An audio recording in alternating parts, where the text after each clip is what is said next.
Happy New Year, everyone. It's a new year.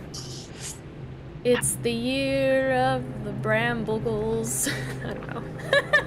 Welcome back to Fate's End, everyone. A homebrew Dungeons and Dragons game driven by Fate. I will be your executioner this evening.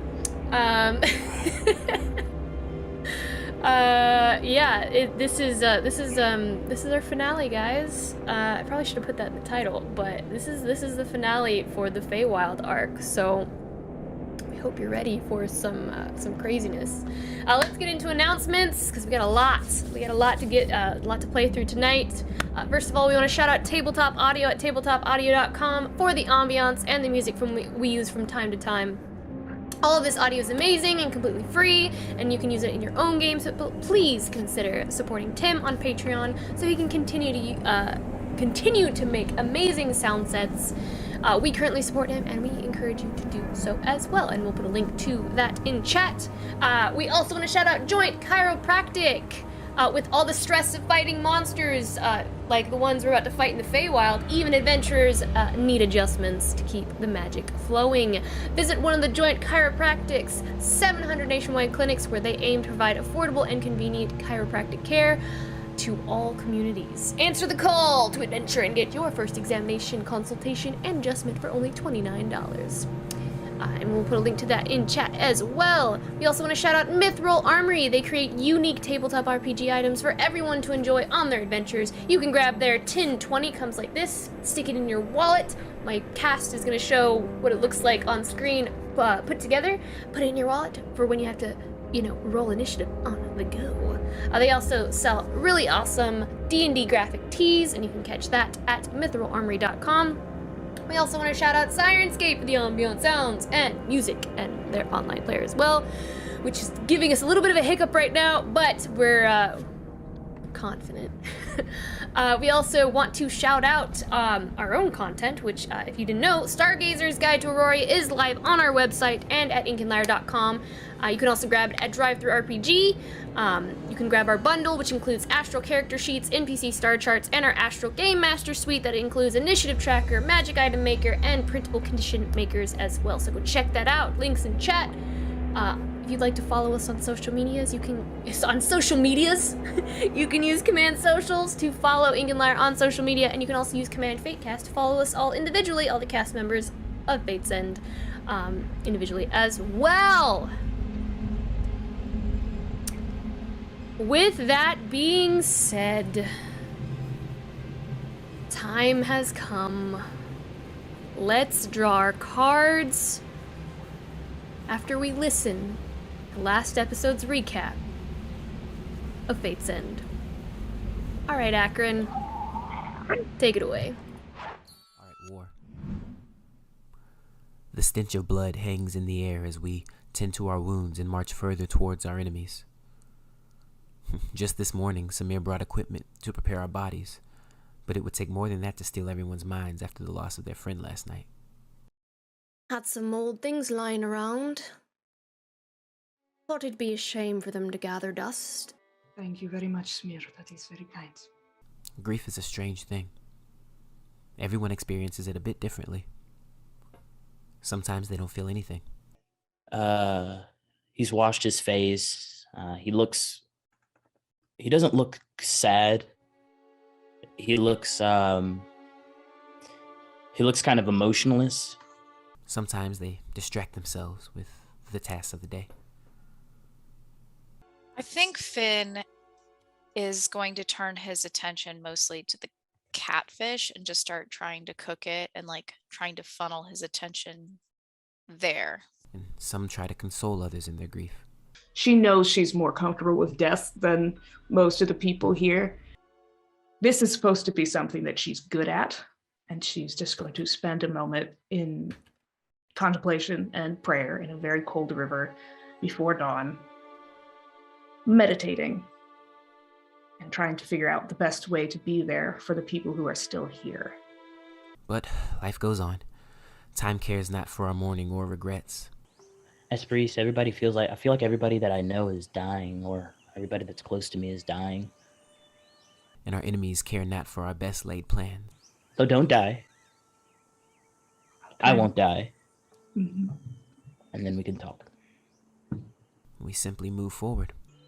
My people of the Gloaming Court, I stand before you, Prearia Rithanawe, and I will earn my title as your queen today as I fight proudly alongside you. And remember why we carry on in the first place. You turn to find a glassy, red-eyed Gwyn staring up at you with the biggest eyes that you have ever seen. You stay with Gwyn. You no leave again, Ria. Scary lady say she kill us. Take our blood and feed to wretch.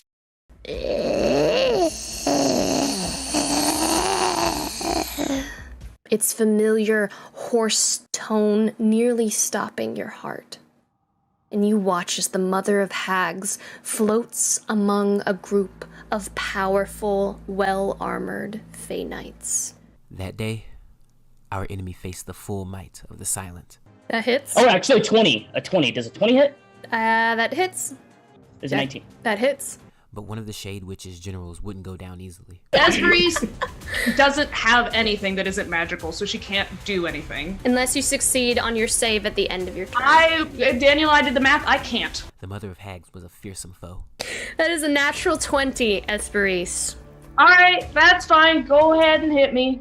Esperise is having a bad time. The fine filaments between the sections of her wing are almost melting. It's not great. Yeah, so seeing Esperise just melting, Finn's going to try and take a running jump and grab around her and like hug her close and dimension door her up one of those trees areas. Okay. Oh, do I get advantage because I got hit by her? Isn't that one of Akron's things?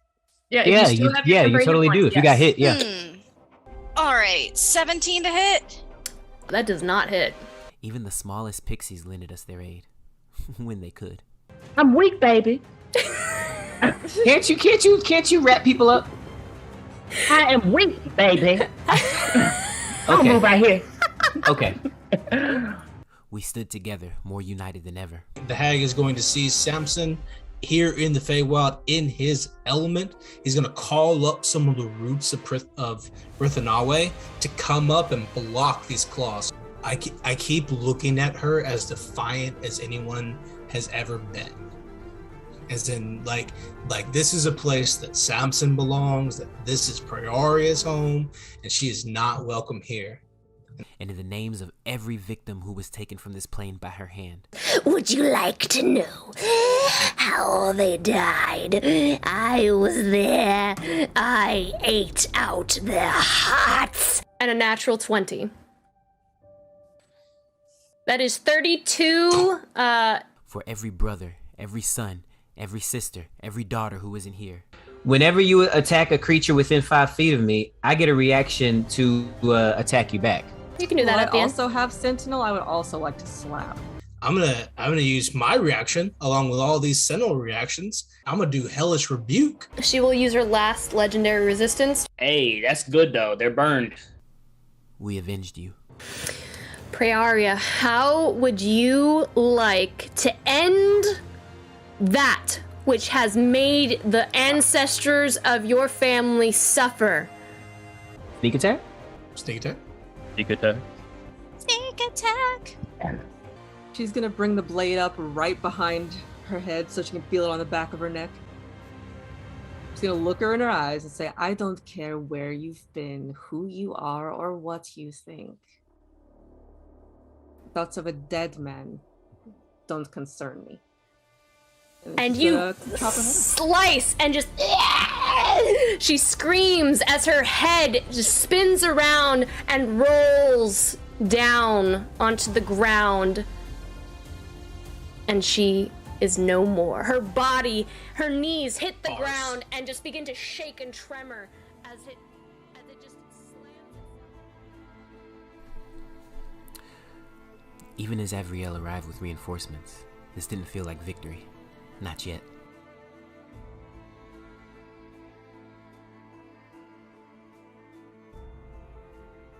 It feels like the first in a gauntlet of evil, with Elrixis waiting for us at the end. But whenever I get scared and I start to doubt, I take my gaze off of the enemy and I focus on my friends.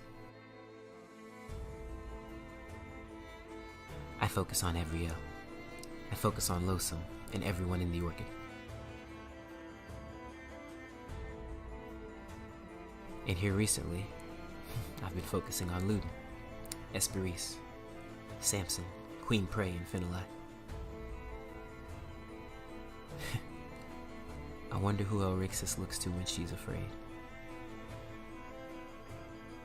I guess we'll find out.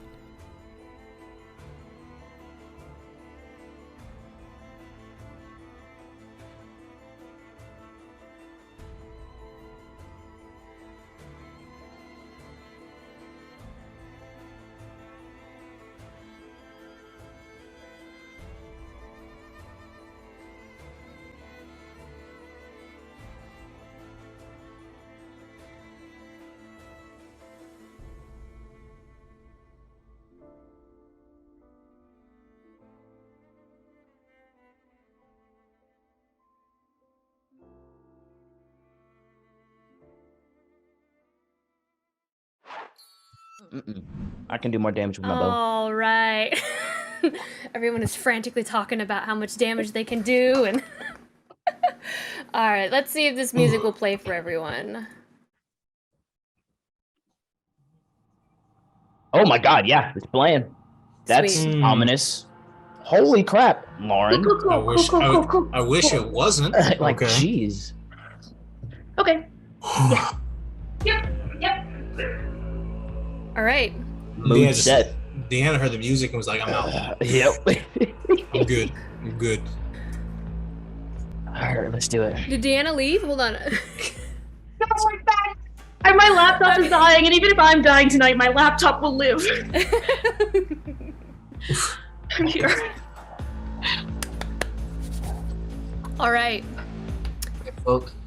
We are brought back into our story as the west wall is blown open and splintered wood rains down on all your heads and all around you. You watch as soldiers begin pouring out. They begin cutting down soldiers of the shade, and a cloud of spores begin to clear from the west wall, and standing there at its entrance is Avriel. He raises his sword as the soldiers pour out from behind him, and when he sees you all, he immediately begins running over. You watch as he runs across the battlefield, sliding to miss a crossbow from a dual-wielding Fey Knight of the Shade. He slices the back of their hamstrings as he slides, and the knight falls to the ground in absolute pain. He notices one of his men flanked and shoots up from his slide to smash the pommel of his sword into the back of their head, and you hear a large crack sounding out from his blow, all until he makes it to you and stops, breathing very heavily. You all look bloodied. Yes, a little bit. Are you all right? Is everything all right with you? I'm all right. Are you all right? I'm fine. At this moment, I'm Jaegering Finn. Finn is gonna come up behind Prey and hug her tightly around the waist, around her arms, and tuck his head into her back and cast Heal on Prearia, giving her 70 hit points. Everything's gonna be okay. She like flinched at all of the contact. She's like covered in hag blood, I assume. Luden and Samson, not Luden, Akron and Samson are also covered in hag blood, and then just suddenly it relaxes. Like, that is nice, thank you. Luden is very far away. You do sound a at little this low, point. Reyna, by the way. Shoot. And so Luden will be running as fast as he can back over to the team, and on his way he's going to pick up one of those longbows that the hag witches people had. He's going to put it in his quiver for later. Who knows if people might need it. But yeah, he's going to run back over to everyone and be like, is everybody okay? Yes, no, come on. She's gonna look away from where she was laser focused on Avriel, see that she's not doing too hot herself, and It looks like everybody else is shooting. Oh, actually, I don't know if there was an offer or how is everyone doing? You'll see Akron kind of tend into his wounds. He pops a couple of healing potions. He'll say, certainly seen better days, but seems like we're all still alive. For now. How about you, Samson? You good? I'm as good as I can be for right now. Okay. And then Ludin will not great though. Not great though. Finally look at Esperise, who took like a bunch of hits, and he'll be like, how you doing?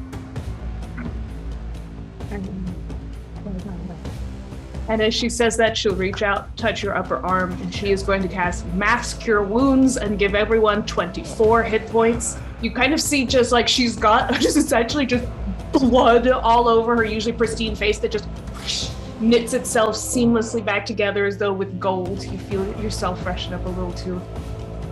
Yeah, Ludin had like a little like bloody lip, and that's it. For the most part, Ludin looked fine. He's like, I feel so much better now, thank you. Yeah, Avriel, what's it like inside right now? What's the deal? What are we walking into? As Avriel begins digging in the side of his pack, and he will pull out 2 superior healing potions, and he will hand them to you. You may distribute that how you wish. And he will continue to speak. The cast was lost, and he kind of smiles at that. Elrixis is trying to escape. The only thing keeping her here is Samir's counterspell, which is why the Mother of the Hags and the Dragon were sent out earlier. She's going to continue sending stronger champions until one of them breaks through the line and kills Samir, so we do need to move. All right, let's go. She was Lead the way. I'm not done telling you what's going on, mate. You said we need to move. As that's happened, I take the superior healing potions I hand one to Reese and one to Akron. Pass those out. Thank you. Elrixis was last seen heading to the throne room with half a dozen Fey Knights. The sooner we get to her, the better. This is not going to be a leisurely stroll to the throne room. Prisoners from the dungeons have been released. They may or may not try to kill us, but even Elrixis thought these creatures were too wicked to be set free. So be on your guard. Well, that's good to know. Sounds like chaos. And with that, everyone has control of Avriel, but if you guys would like to dictate, Avriel on the map is going to kind of dictate you all as a group, as a whole. Yeah.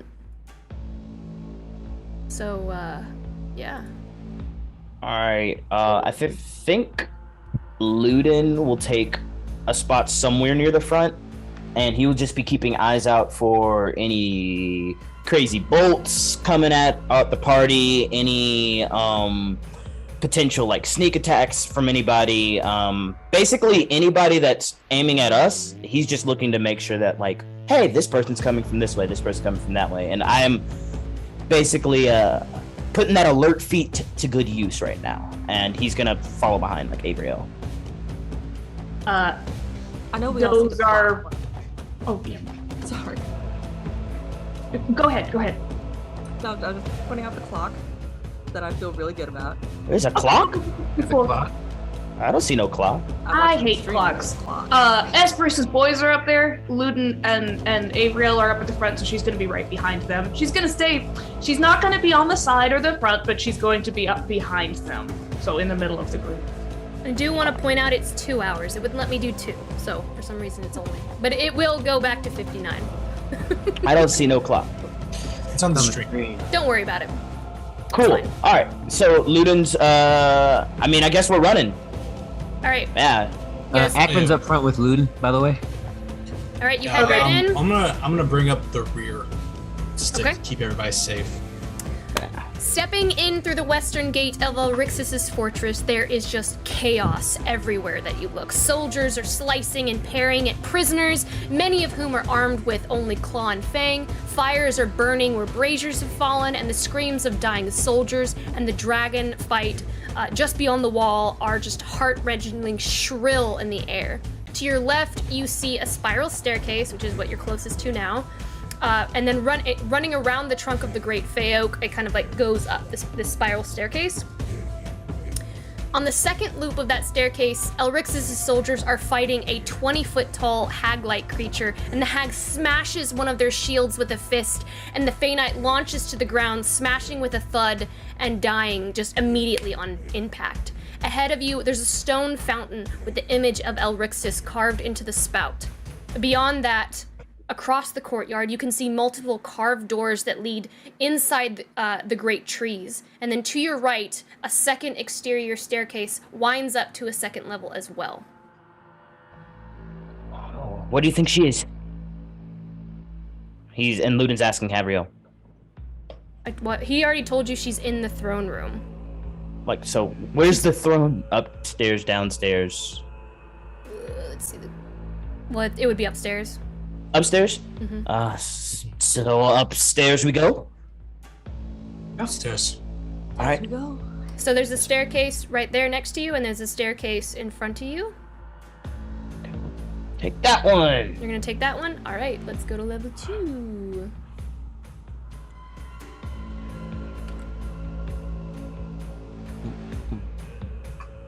Oh my god. Oh my goodness. Okay. And that is Okay. gonna lead you all Ooh. to 6. Pop you guys right there. All right. Wow. Okay. Ludin Yes, is. sorry, going- Daniel. Oh, go ahead, Daniel. Something at the end after this description, something happens, or D8 happens. Oh, I gotta roll. Gotcha.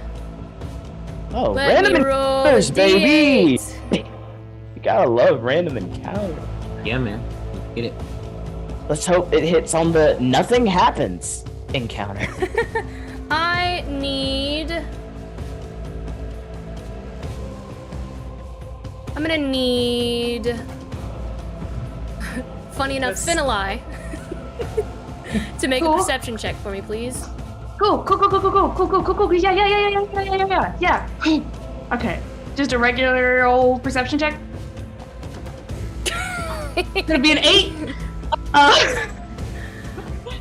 Okay. Just gonna be an 8.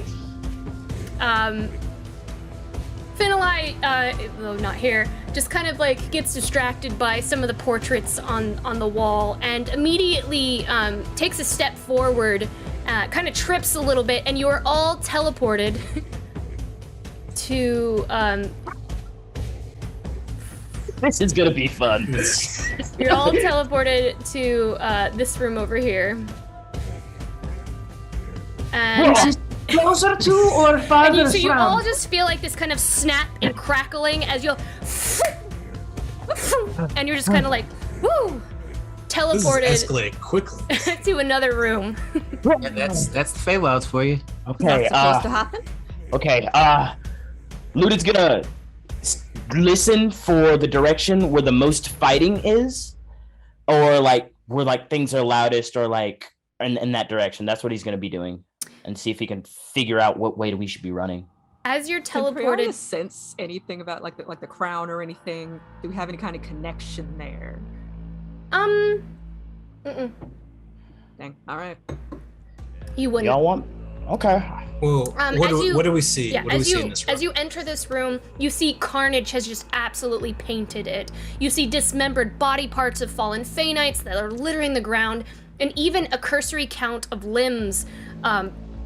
And even a cursory count of limbs would reveal that there are not nearly enough heads to pair with the bodies on the ground. It is clear that whatever killed these soldiers relished the opportunity and took great pleasure in revenge, including the path that you sort of came from down in front of you, or northwest.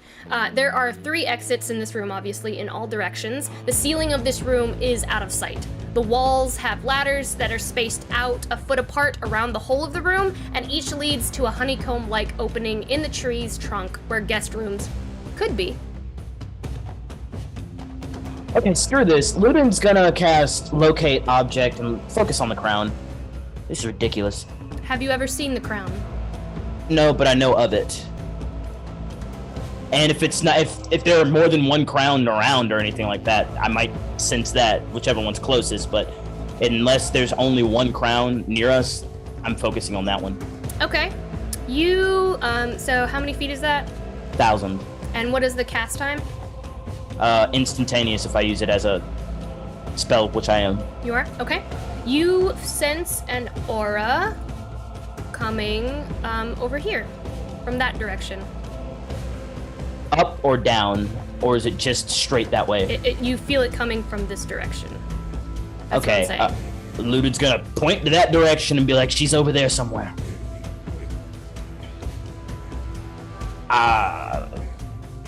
So which way are you guys going? In the direction that he pointed. Over there somewhere. Well, Anyone there's can stairs move going Avriel. around that. Anyone can move Avriel. So. All right, Ludin. Okay, yeah, why not? We'll go this way. Towards this direction. Okay, so you make it to the next location. So you make it to this area where the tree is at this point. That's another location. All right. All right. As you approach the easternmost side of the castle, on the second level, you get an overlook at the war happening below, and it's easy to see that the battle has become unsustainable. Losam's cavalry are successfully corralling and pushing back Elrix's forces at the edges, but the dragon is swooping down and slaughtering many of the centaurs. Their numbers are dwindling. The dragon itself may not be a problem for too much longer. If it fights valiantly, but there are large scorpion spears protruding from its body. You see blood flowing from those wounds and dripping all over the battlefield. It's unclear from here if the dragon or the perimeter will fall first. You also see the melee beneath is just absolute chaos, and it's impossible to tell who has the upper hand down there. From here, there are 4 directions that you can choose from, of course, 2 that head further to the castle, and then either north or south down the rampart as well. Whichever one is closer to the direction, so I assume that's north. So we're gonna go this way.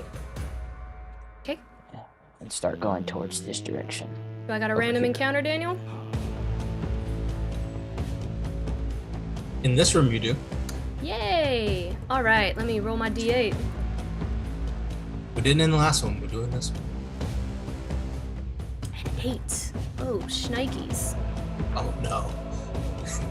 What are snipes? Oh man! Oh, no. Oh, y'all hear that laugh? Yeah, I heard it. Let me read the description of this room first before I get into the random encounter. You all enter this room and you see that a grand oak staircase leads through the canopy of the outer trees and spirals to the center of the compound. When you break into the open sky, you see the Blackbriar Cathedral, corrupted by Elrixis. The thorny building is a twisted mass of thick briars and poisonous fungi. You can see the remnants where open windows and cutouts used to let light into the grand throne room, but now sickly canary crystals block these entrances and shield the last bastion of Elrixis. There's only one way into the throne room now, through the front door. The branches of the Fey Oaks below weave together tightly on the floor here to make a path for you. It's like walking on a trampoline as you approach. The door appears as a solid wooden wall. There are no knobs, hinges, keyholes, or handles, but unlike the corrupted areas of the Rithanalway ancestral home, this wood is beautiful, light caramel color, and the ancient grain of the wood pops through. Painted in the door is a design that is immediately recognizable, the family tree of Rithanalway. Hundreds of hand-painted portraits and names and flowing scripts scrawl across the door like roots. At the top, larger than all the rest, There are 2 impressions where patriarch and matriarch portraits should go, but they are missing. After careful inspection, you notice that in addition to missing top portraits, there are 3 other small portraits cut out. And as you're kind of looking at this door, you hear a deep, guttural hiss as a dark blackness begins to seep through the walls like ink, dripping down the sides. It has no face. It has no limbs. It is nothing but darkness.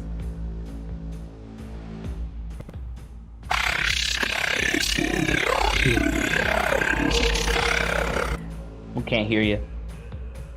You can't hear me? Nope. You didn't hear anything? What?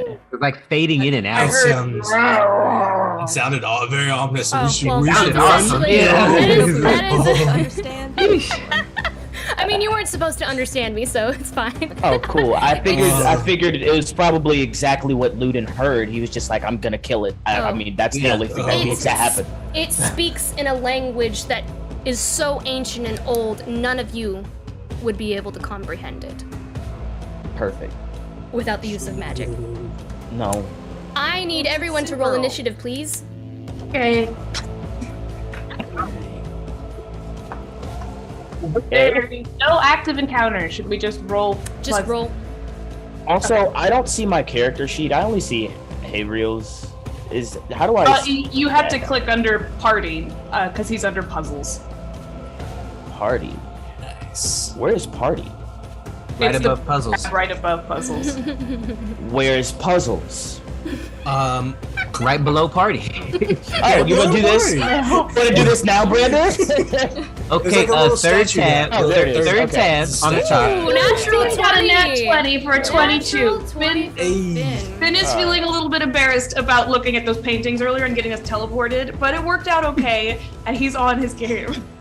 Alright, let me roll this thing. Wow! Okay, That sucks. so that's a 22 for Akron total. All right, so I guess Akron would be next, probably. Did anybody get higher than 22? Of No? course. Okay. 20 to 15? 17. 15. Was that Praeria that said 15? Yes. 15 to 10? 14 for Esprits. 11 for Samson. All right. Finali. Can Finn, as a bonus action, do some kind of religion or arcana check to see if this is something like the Wretches, where light will be bad for it because it's a big dark dude? I don't mind telling you now,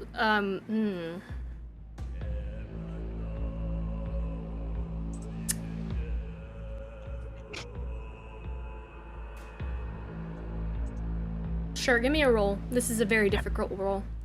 It's a very difficult roll. Okay. Yeah, there's only one way you could possibly find out. If you get another natural 20. Back to back. Let's go. I mean, I got a 19 for a straight Wow. 20. A dirty 20 that will unfortunately not be enough. This is so ancient and so old. As far as I'll say, as far as you can tell with your dirty 20, you gather it's probably so old, it is one of the very first creatures to ever exist in all of time. Okay. Random encounter. Awesome. Let's get it. And with Finn that, is going to maintain. Well, that was his bonus action, right? sure. Okay. Well, he's gonna maintain concentration on holy weapon on Luton, and then as his action, he is going to use his little sling. He's gonna get a 22 to hit. It's a 22 hit the primordial dangers of the ancient world. You watch and you pull back or Finn pulls back their sling and just lets go, and just the rock just disappears into the mist of this darkness, and all you hear is just the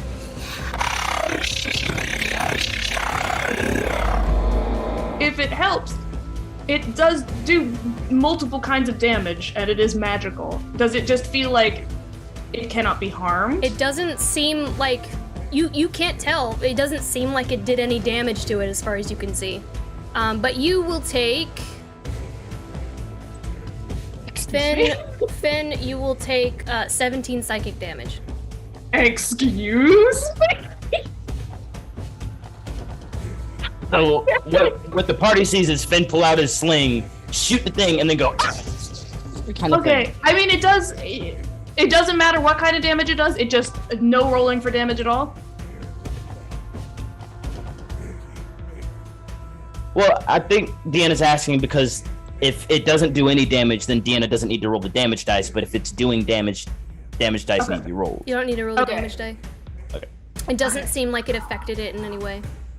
Cool. Let me pause this timer. Also, toggle it off for a second. Okay, I mean that I think we just need to leave, but that's gonna be the end of Finn's turn. Yeah. Akron. Well, I don't think I can punch it. Me neither, bro. This is like an ethereal looking thing, right? The sling went through it, right? You said it was like a smoke monster? Essentially. Smoke, ink. It almost looks like a mixture between. This is just how I describe things. I apologize. It looks like a mixture between like Hexus from Fern Gully and like you know, like when you drop black ink into water and it just kind of like disperses. It's a mixture between those two different things. Shoot, man, I don't want to go nowhere near that thing. You got a bow. You got some fake healing arrows. And we don't know if. Well, I don't want to. Shoot, man. How far away are we from it? We'll say it surrounds the walls right now. Sorry, one more. Wait, what?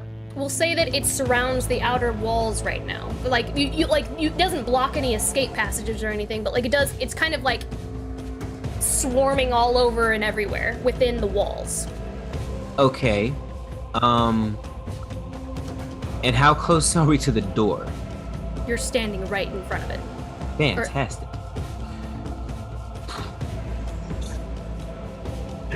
Okay, well, if it's swirling around, I really don't know what to do here, so I'm just gonna try something. I'm gonna cast. Well, because there's light in the building, so it doesn't look like light's hurting it at all, right? Because there's light in the building, and it's just. Doesn't look like the light is hurting it. No.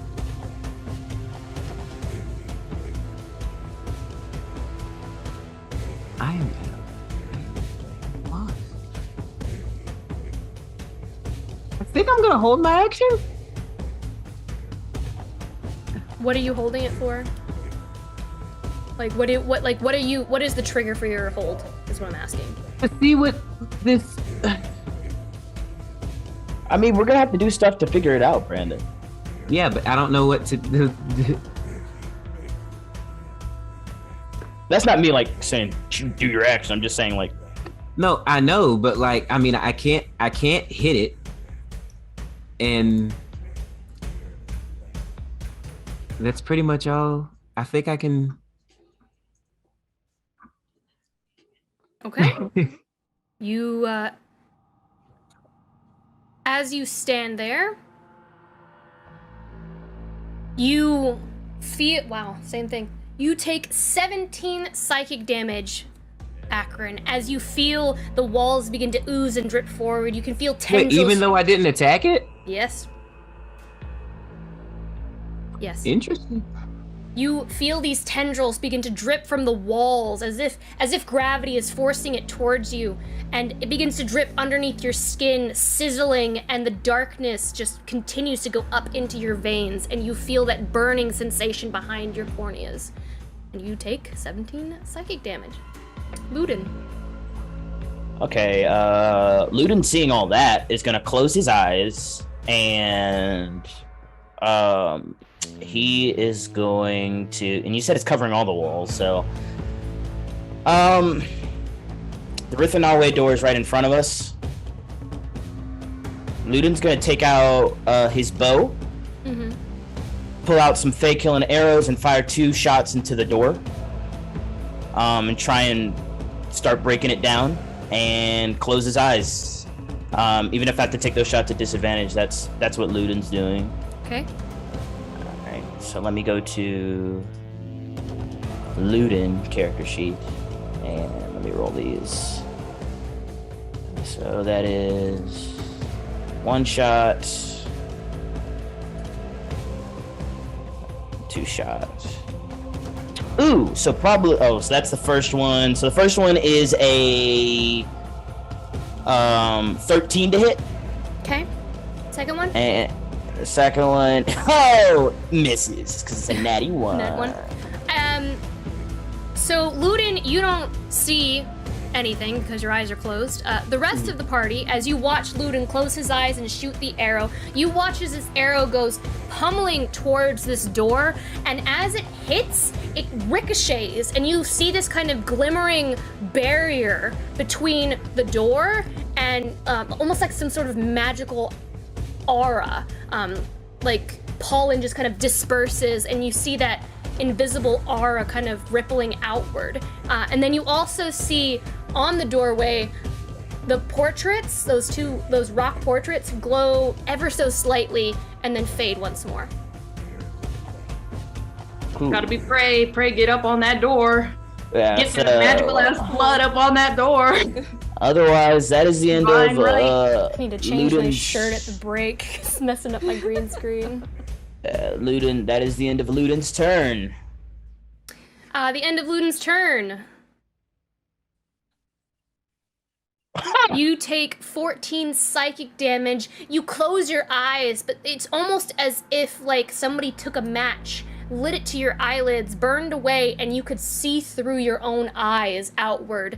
And you just kind of like feel this creature in your head, and though you can't understand it, it almost begins to kind of pull at the tension of your temples as if it doesn't want you to look away from it and won't let you. Ow! It hurts. Let's get through the door, everybody, please. Pray.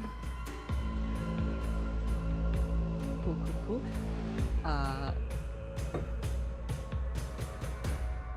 Well, I guess she's gonna just.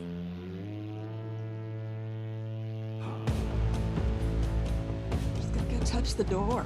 Just get real close, try to see what's up with this door.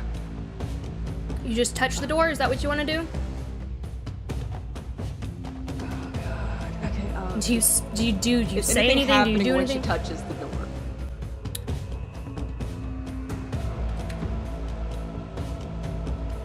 Sorry, hold on. You walk up, you touch the door. As you touch it, you see that ripple.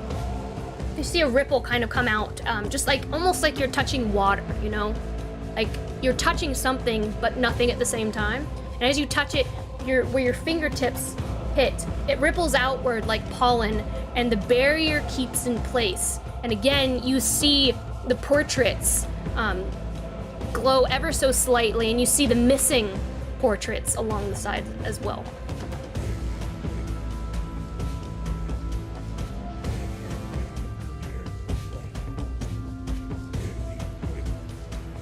But nothing happens. Outside of that.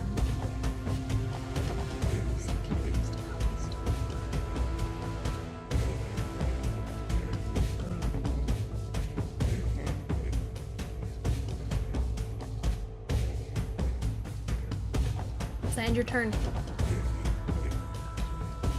Is there anything else that you would like to do?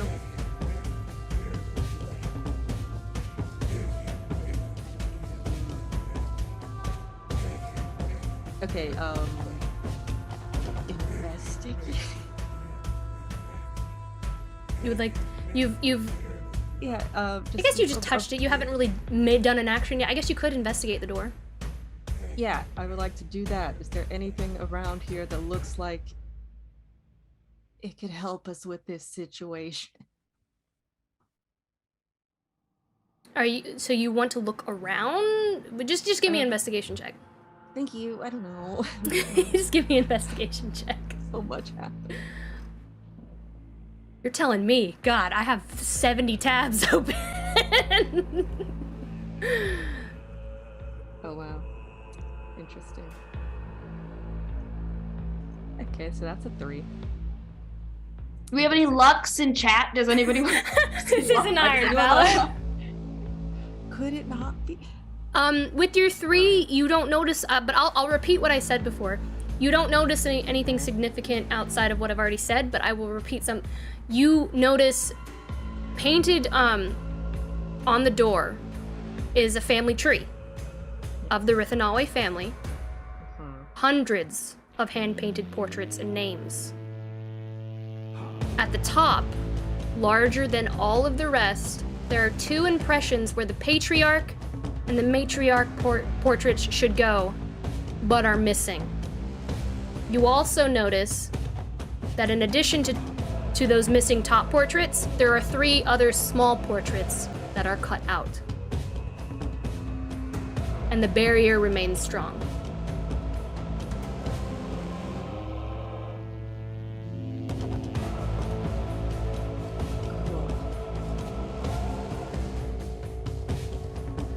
And all of these portraits are inside the door? It's kind of like Sirius Black. The Black family tree, where there's a massive family tree with portraits. I need to change my shirt. There's a massive mural on this door of family portraits.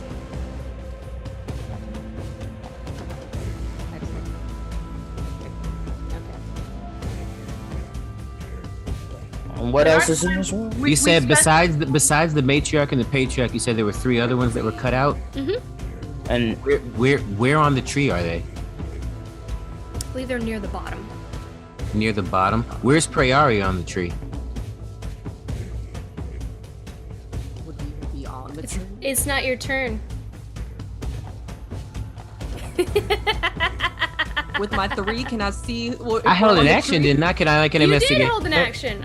You know what? That's true. You don't see Prayaria on the tree. I don't see Prayaria on the tree. She's a Rithanawe though, right? Do I see any of her siblings on the tree? We've been banished for a long time. Yeah. Well, I mean, do I recognize any of the names? Any of them? I know who her people are. The names? Or the portraits? You There's wouldn't currently a recognize. giant shadow creature around. Yeah, it, there's so- currently a giant shadow creature. okay, is it around the door or is it around the walls? Okay, can makes a difference. Can I ask Prayaria if she recognizes anybody on the Pray, it's your family. Do you recognize anybody on the tree? Yeah, we've spent some time in their ancestral home. Was there a big old mythology of there was a grandma and a grandpa who were super important? Listen, Yeah. I don't know all my human cousins. How about the rest of the room? Is there anything in there except Black Monster? Okay, well that was my action. So Well, you guys debate. Let me change my shirt real quick so I can stop going invisible. All right, so now that she's gone, If we don't know the answer to this puzzle, we're right there by the door. We just need to leave and wait till we get teleported to an easier puzzle. there is no teleporting into an easier puzzle. This is the only one way into the throne room. I think. I can Finn can just dimension door everybody through. Yeah, let's do that because I'm not with the whole taking damage every turn. Let's also think about dispel magic that we also have. There's other ways to get through this thing. I think. I just think that I get that we don't want to take. This has a strong aroma of story beat got to it. me, so I Thank don't you, think Brooke. we're going to be able to dispel the story beat, but we can try. Hey, if we got high enough level, let's dispel the story beat and talk Great. about it later. Yeah, what level is Dispel Story? Prayaria, I believe that is the end of your turn. Your flower, Just Pray. gonna stay up at this door. You take You know, that's what I was thinking. We have too many hit points to fight Elrixis right now. That's the problem that we were having. You take 14 psychic damage as you watch this sludgy ink shadow begin to crawl up the sides of the door, almost like Venom from Spider-Man, like I forget the moat or whatever what it's called. It begins crawling up the side onto your skin as you touch the door. And the walls begin to get darker as it spreads itself out.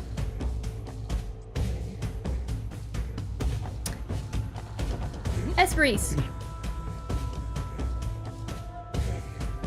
Back in Prearia's ancestral home, Esperise spent a bunch of time in Brielle's libraries, researching what was up with the family tree. She became kind of obsessed with the symbols of conjuration that were all freaking over Prearia's ancestral home. Can I do some kind of arcana check to, what does this puzzle want us to do?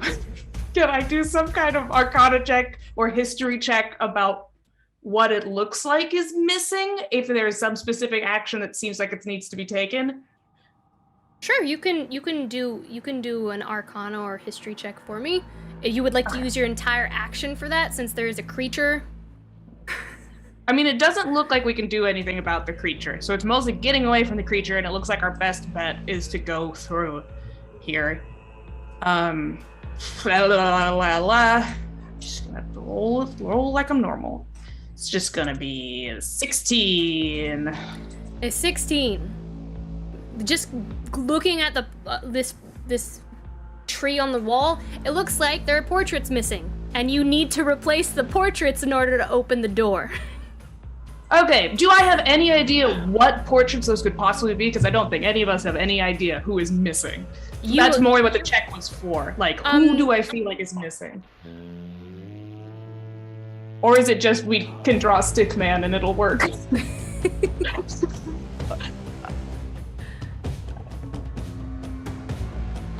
I would say, I'll give you one of them. No.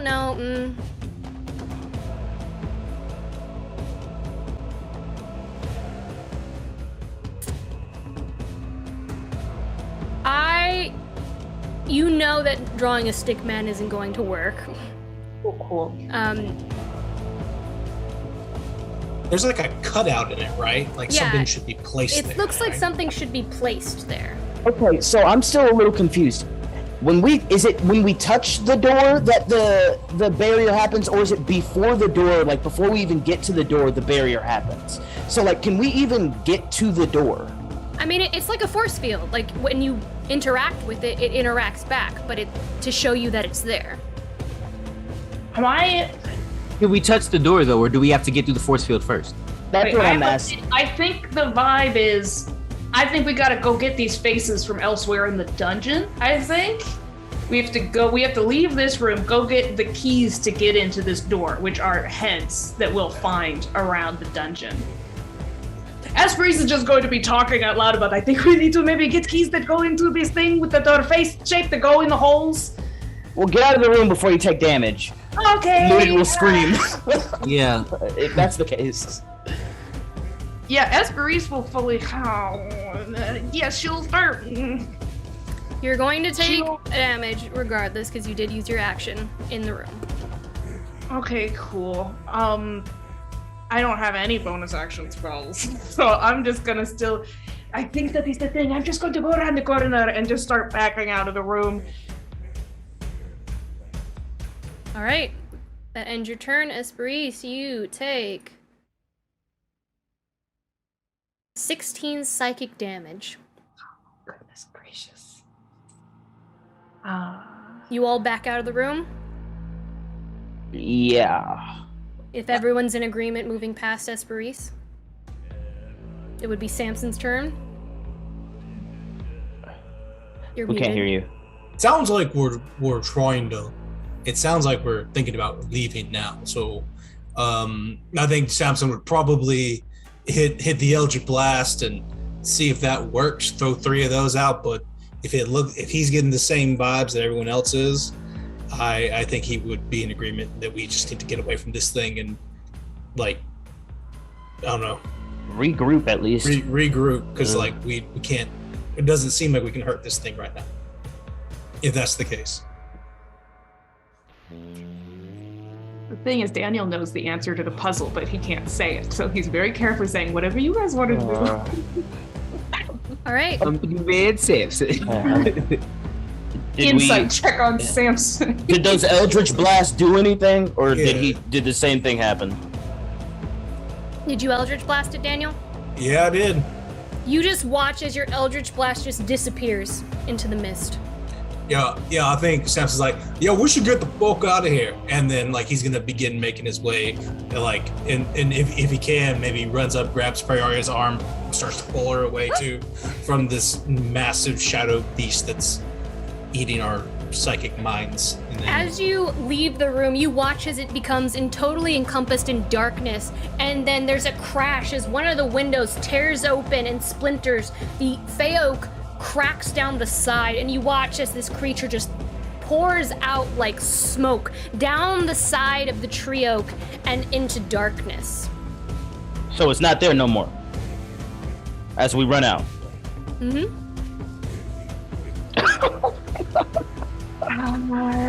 Do we That's a feel trick. like I'm not going back in there. where do we end up at? So you go back to the room that you had previously seen before. Let me restart our timer, everyone. So we end up like all the way back here, right? Okay. I need some clarification now, though. When you say that they are portraits, are they paintings in the wall? They're like or little, do they have figurines in the wall? They're like little medallions. Okay, so that makes a difference. So I think we do need to Like collect little these. rocks. Like little rocks. Little- Rock medallions. Rock medallions. Okay, so the only reason I'm asking is I have another locate object, y'all. I could potentially try and locate one of these things. But I don't want to just run around this place blind looking for because that's just who knows how many freaking random encounters. How big are these things? What thing? Oh, the medallions? Yeah. They're probably like the size of a softball. And there were other ones in the walls, right? Only three of them were missing. Yeah, 3 in the I think big there's, two. I believe there's The 5 matriarch missing. and yeah. Well, The yeah, the matriarch, three at the bottom, and then the patriarch, matriarch and and the patriarch. Yeah. Mhm. Okay, so we have a rough idea of what they look like. Finn can also cast locate object, so we can get to 2 of them through locate object, which would speed things up a lot. Because Well, how are you looking okay. on spell slots though? I mean, you know me. It's a spell second slots level aren't that spell, big. so it's Yeah, fine. it's not that big of a deal. What I need to think about is, do we know who started the Rithanawe family? Anyone? Because if you can give us a description of that, of what they might look like or something like that, we can locate them that way. I look at Priori. Let me pull up As- a picture book, I guess. As you're all standing here, Akron, you look down Uh-huh. and you notice there are 3 huge slashes in your armor, and this is the first time you're noticing them.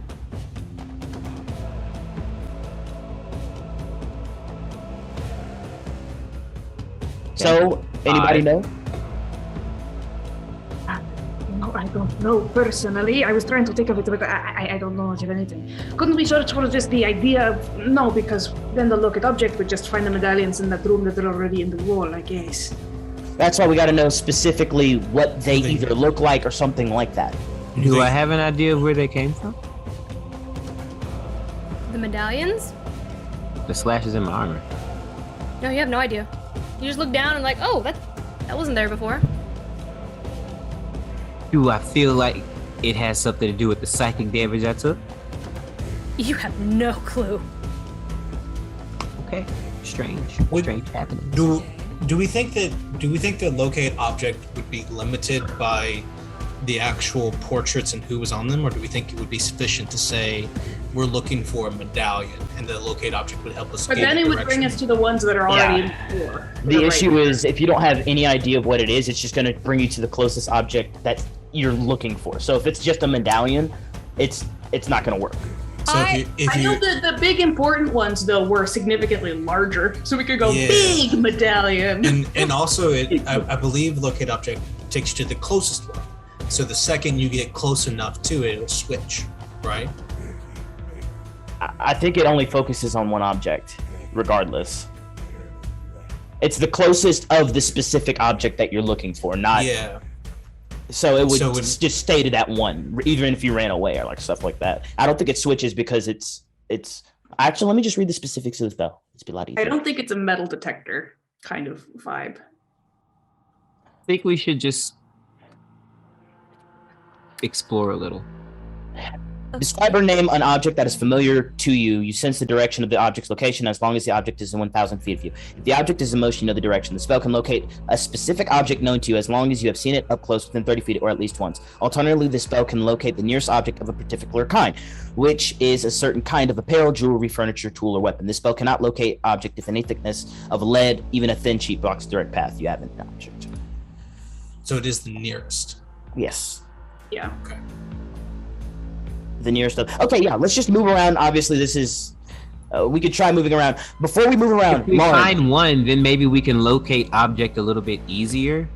What I want to know is, when we were in the room, or actually, what do we see in like on the walls? Any type of? Is there any history? Is there any paintings in any of the other rooms? Are there any figures that we didn't see in there that are anywhere else as we're walking, running along these walls, or anything like that? That we might even.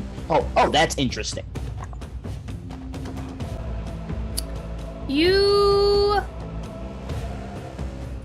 remember seeing a portrait in the room that you guys were teleported into, I believe, or no, wait, I don't believe you. Nope, you don't remember seeing one yet. Finn was looking at them. Okay. Finn went to go look at portraits. We were teleported out of that room. That's because he went forward to look at them. He said he was distracted by portraits when we got teleported out. So it's in that room? Okay. Yeah, Finn goes, I saw some portraits, let's go! Blah, blah, blah, blah. Okay, so it was in the other room. All right, let's go there. Let's just run there. I mean, I feel in the cosmic array of things, there's a timer going on, and I don't want to know what happens when it gets to 0. I'm assuming that she gets away if it goes to 0, so we're trucking. Let's go this way. All right, you enter this room. Let me tell you what's in this room.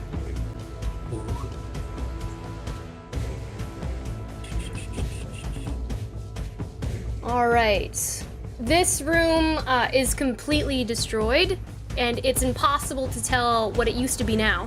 This could be because of the war and battle, but it's most likely because of the half-spider, half-drow monstrosity cackling from the ceiling. Her pronounced forehead has 8 milky gray eyes running up and into her white stringy hair. Her chest is bare and pale, with bright blue veins pulsing beneath her skin. Her hips break out into the body of a gargantuan black widow spider, and her feet click against the wooden ceiling with every step as she turns. And in her hand is a large wooden portrait of an impossibly beautiful Fey woman. Her eyes are haunting, her skin is ancient and flawless honey, her lips gold like acorns, her hair filled with the colors of autumn. Those of you who are Fey, and anyone who's heard bedtime stories about the wild, would recognize the portrait of Queen Titania.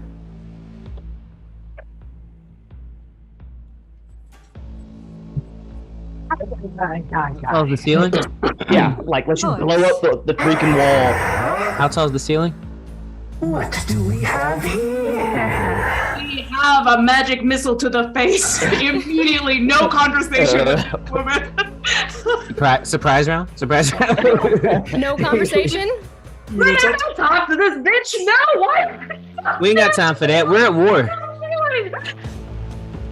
All right, let me pause the timer. What? Okay, What do we have here? We have to talk to the clearly extremely evil ceiling woman. Well, we don't know. She could have been a prisoner. And Ludin will just say, "Where are the other rooms?" She doesn't answer. She doesn't answer. Did we kill her? I wasn't expecting. Let me pull up the stat block here. Let me zoom in. I wasn't even You weren't expecting us to expecting us kill to fight her. it? Okay. I thought you would at least talk to it first, but no. Why would we talk to her? Hey, why is this timer still going? I'm gonna pause it. Chill your rill, Put a man. timer on, and now you're telling us to chill. It's the least chilling thing you talk could possibly do. Can we talk? What if she's like cool? You're a No, boss. there's no way she's cool. Okay. You just go like, there's a place for you in Preharia's kingdom. Just give You can still eat people. It's okay. Just give us the portrait and we'll leave you alone. Yeah, you can be like the Rancor in Java's Oh palace. my We'll just God. feed prisoners every now and again. Let me pop everyone onto the board. Oh god. Akron. Oh, we're on the board for this one. This was. Oh, she might have a lot of hit points. She turns around. What do we have here? Fireball. Immediately. We're on opposite side. Here's Avriel. There's Samson. We're all crammed into this nice little room. 1, 2, 3, 4. And Who am I all the missing? I'm doors missing Logan. simultaneously. And let me get her. I'm gonna put down this spider. As What just do as we have? as a token for her. Let's go ahead and get initiative rolled here. I gotta change some stuff out here. Lard says, and then you roll to hit, and your arrow goes right through her. You need initiative for everybody again. Can I keep my 22 from before? I like that. Yeah, if you want to keep them, that's fine. I see. Yeah, I think Lauren opened up a thing on Foundry for it. I did.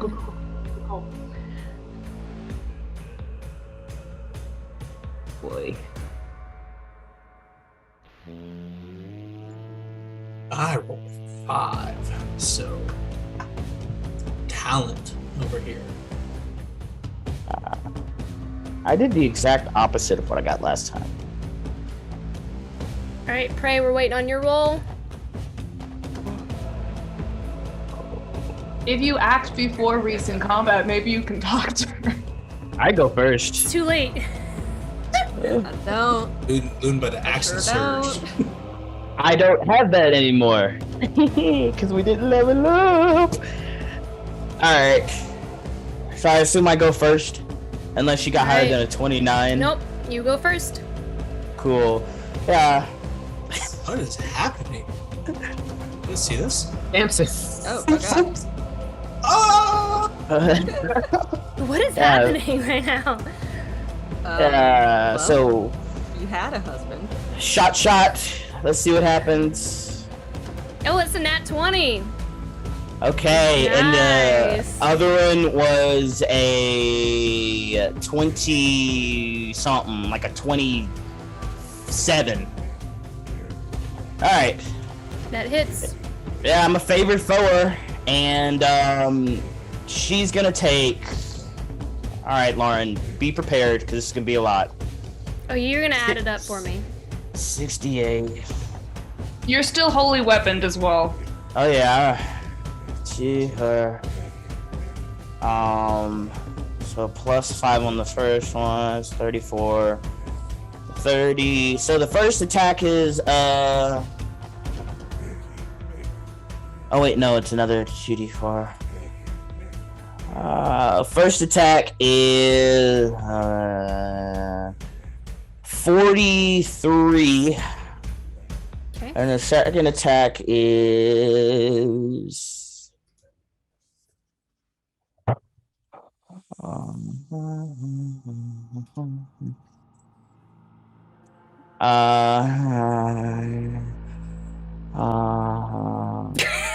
Christian. 25. I'm probably gonna do a lot of math. 25. Yeah, 25. So I think I did like 60 or 70 something in that Okay. turn. And then he's gonna run. Oh over here in this hallway. Barely injured. Okay, cool. This is gonna be fun. You just like, she's like, what do we have here? And like, you're just like, immediately begin sending arrows out, and she just screams with the impact as she's in the middle of having docking down to you all. Yeah, and Luda just straight says no.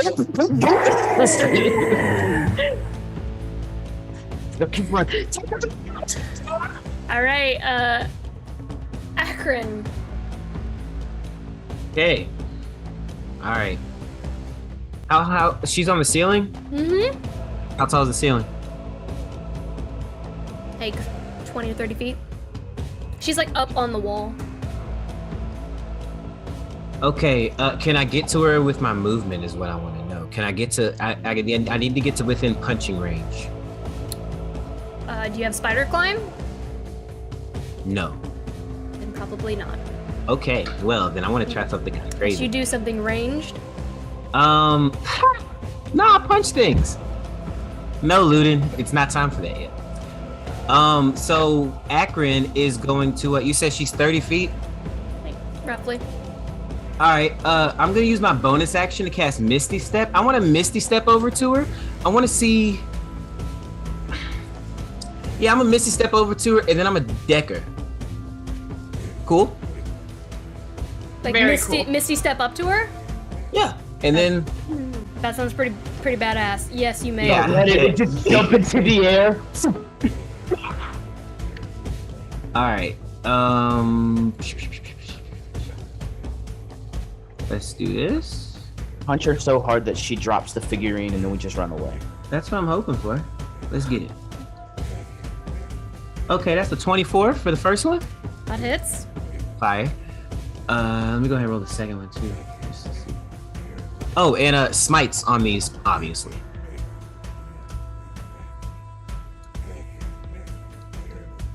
All the damage. 19 for the second one. That hits. Fire. Okay. Great. That is such good news. Okay, so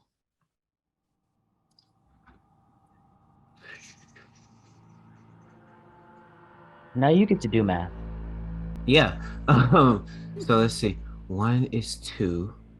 So then 2 would be 3, and 3 would be 4, right? Yeah. So 4. So Math. 2 would be 3. So let's see. So that's 6. 7, 8. 8d8 plus 6. Yeah. Okay.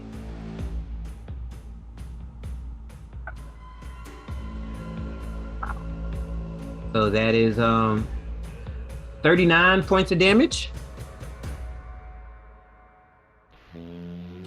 Okay. Yeah. As he he'll just Misty Step up to her and just ow. Yeah, you just disappear. You reappear up and you just punch her twice.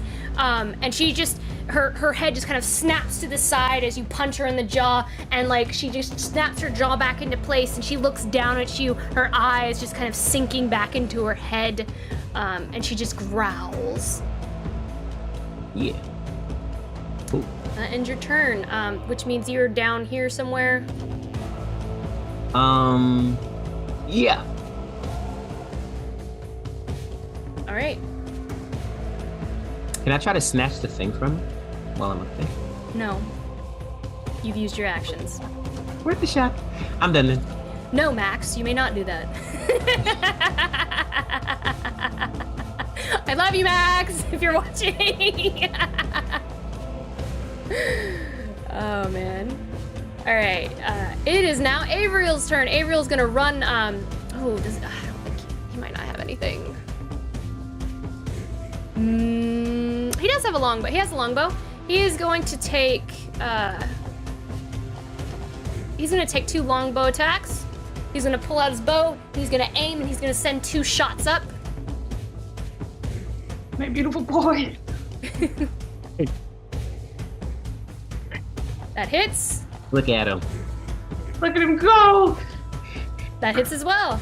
So proud of you.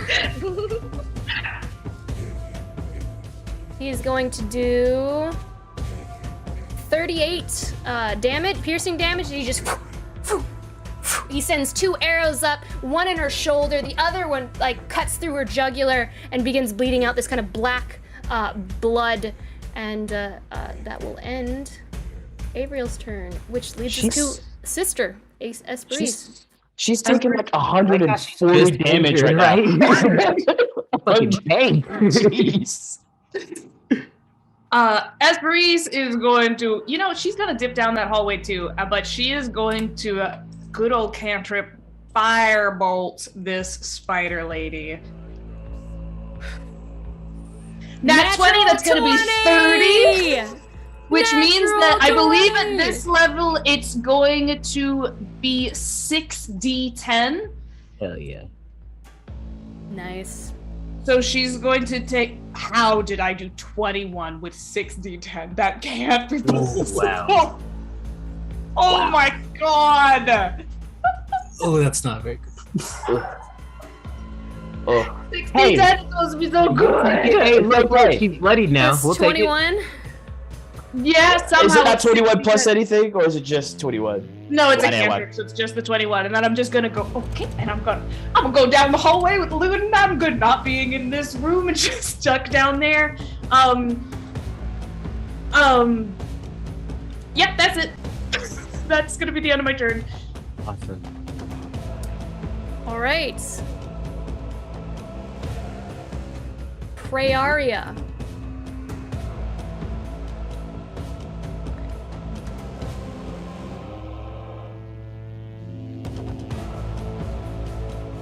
I want to kill it before it gets turn to go. It seems like we might. I love the idea of her just saying, "Look what we have!" Dead. Dead. Okay, Prey's gonna pick up just a stray piece of glass off the ground and just like crush it into the palm of her hand and cast Cloud of Daggers on Spider Lady. Sound very low, by the way, Reyna. Sorry. Oh my god, I don't know what. Okay. Cloud of Daggers. All right. So at the 3rd level. Okay.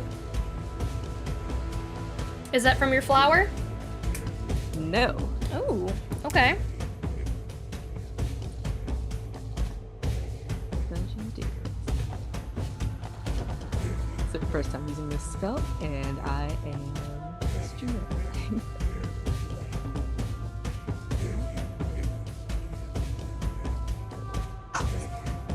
My smiles mean nothing. Afraid not. Nothing at all.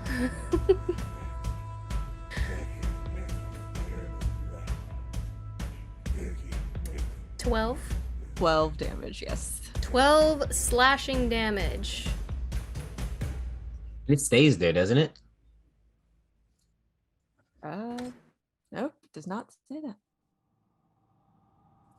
I think it does. Yeah, I thought. Yeah. Yeah, More slashing damage. Because when it that's enters the insane spell's for a area. 3rd level spell. yeah, I'm pretty sure they It's take. got duration 1 minute. Concentration for up to a minute, so it can stay there for up to 10 turns.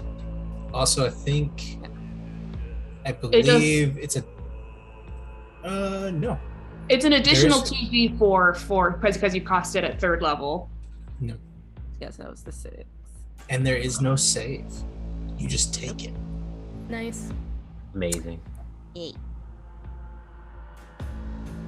All right. Oh, that's it. Does that end your turn? You want to Bonus move thing I can over do. here Move to with move? Sentinel power? Yay! Okay, yes. He's gonna. No, go away, minion. It should move over here with the rest of the crew.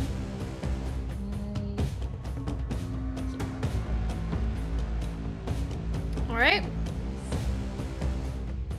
And that, And that will end your be turn? Yes. All right. Finali.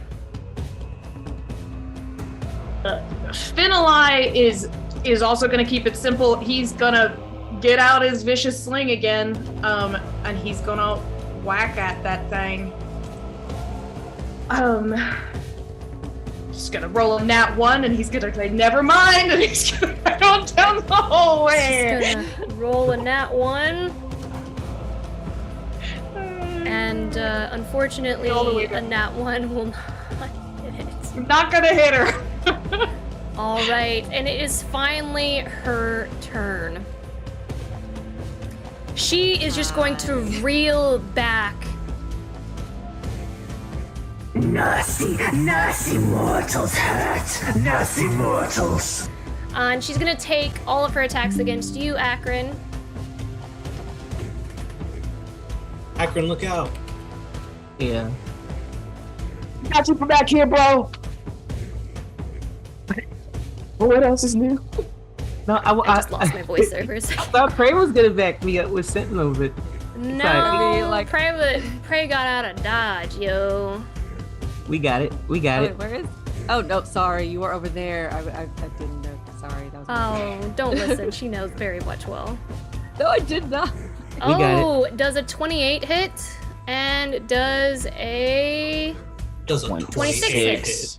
Does a 28 hit? 28 hits, shield on the 26. All right. You can shield a 26. Yeah. So you're rolling around with a 22 AC? Yeah. It's the only reason I'm still alive. You take 14 slashing damage. Okay. She is going to, she's then going to run out this doorway. Attack of opportunity. Make her sit there, brah. You thought you could just hit me and then just leave and then just skitter away? Yep. Sentinel that B.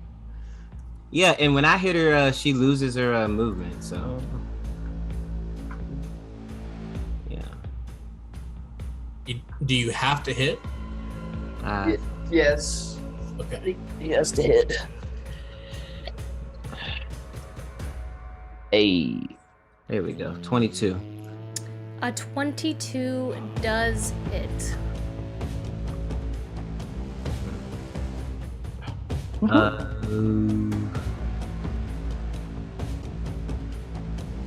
her to be in the right spot. There we go.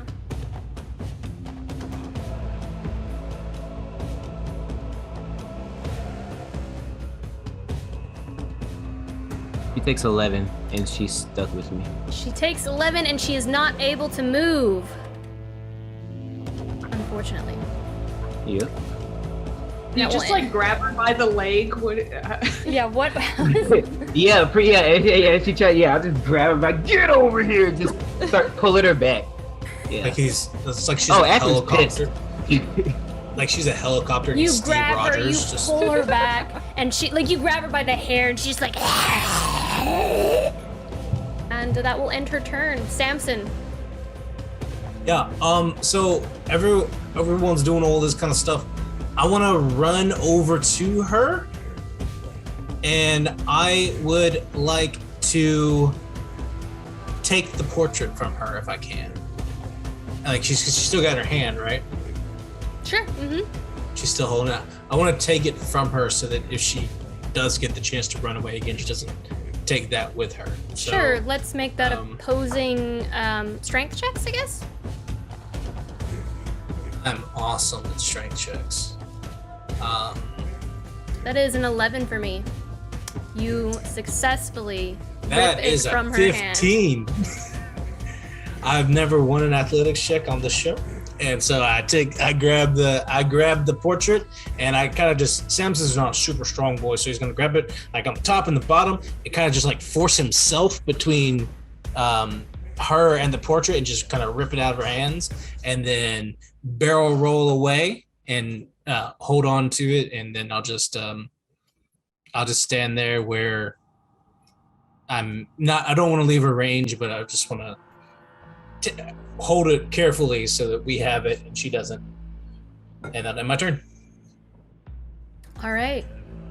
Top of the round, Ludin. Okay. Yeah. 2 more shots. Let's see what happens. That's 17 for the first one. Or no, 15 for the first one. I assume that misses. And oh god dang it, I wish I was higher level. Like a 29 for the second one. That hits. I don't know why you're upset about that, but that hits. I would have been able to crit if I was higher level. Ugh. But it's okay. Hopefully she dies this turn anyway. With a 8, 13 plus 4, so that's 25 damage on this one. Okay. God dang it, she's still alive. Yeah. And I guess everybody's over here. Luda doesn't. He likes to be far away from the party, so he's gonna run over here, and that'll end my turn. You run down the hallway, everybody follows you, and you go, and you run down the other.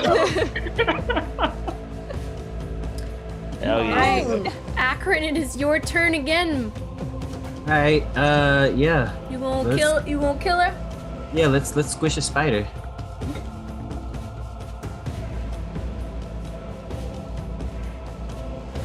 Yeah, it's a 22. That hits. Alright, so I'm gonna hit her with a second level. So I think that's, so 2 is 3, so 4. So 23 for the first one?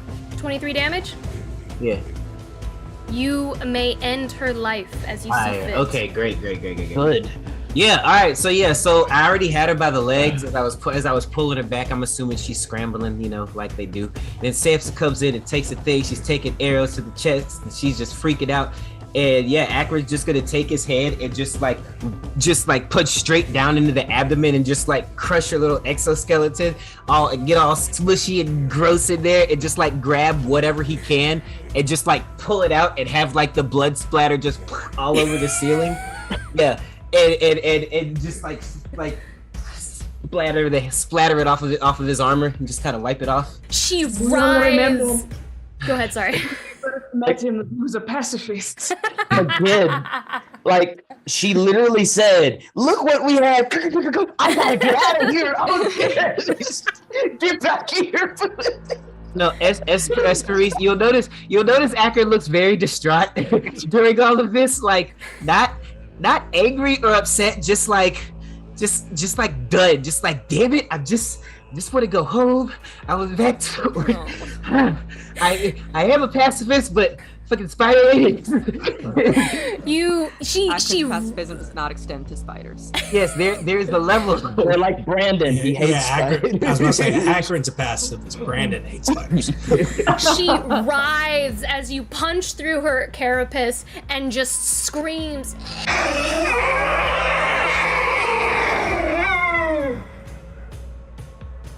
And Where are the other ones? begins to twitch on the floor until her pulse stops and she's no more. We will heal you if you tell us where they are. She's dead. Oh, I forgot we were supposed to be a team. I'm sorry, I saw red for a second, Lou. It was the human part of me. I apologize. Oh my god, Akron.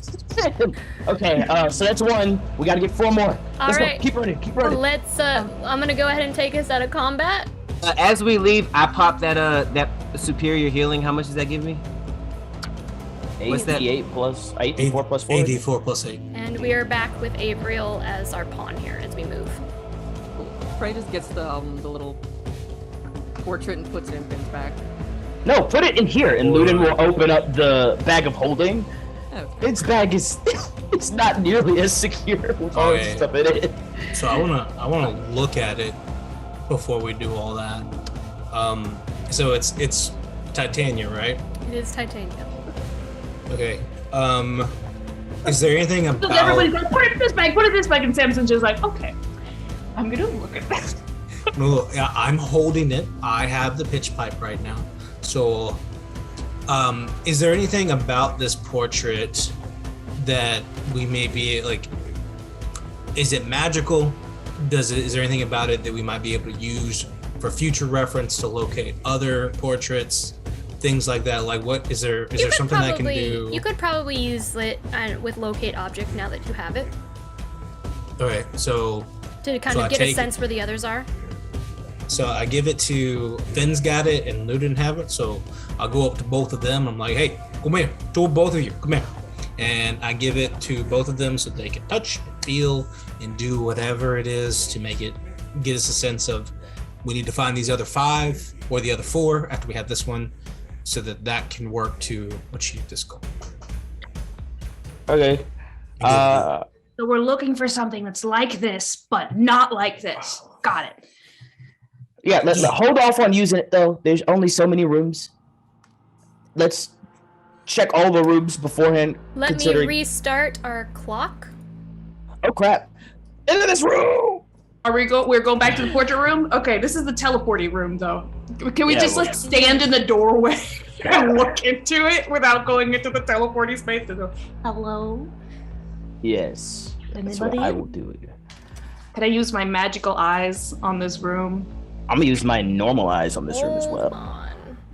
No. Nothing is being held. Hold on, I gotta restart the timer, guys. You don't have to restart. Lou having really big youngest sibling energy. Continuing. You walk in this room.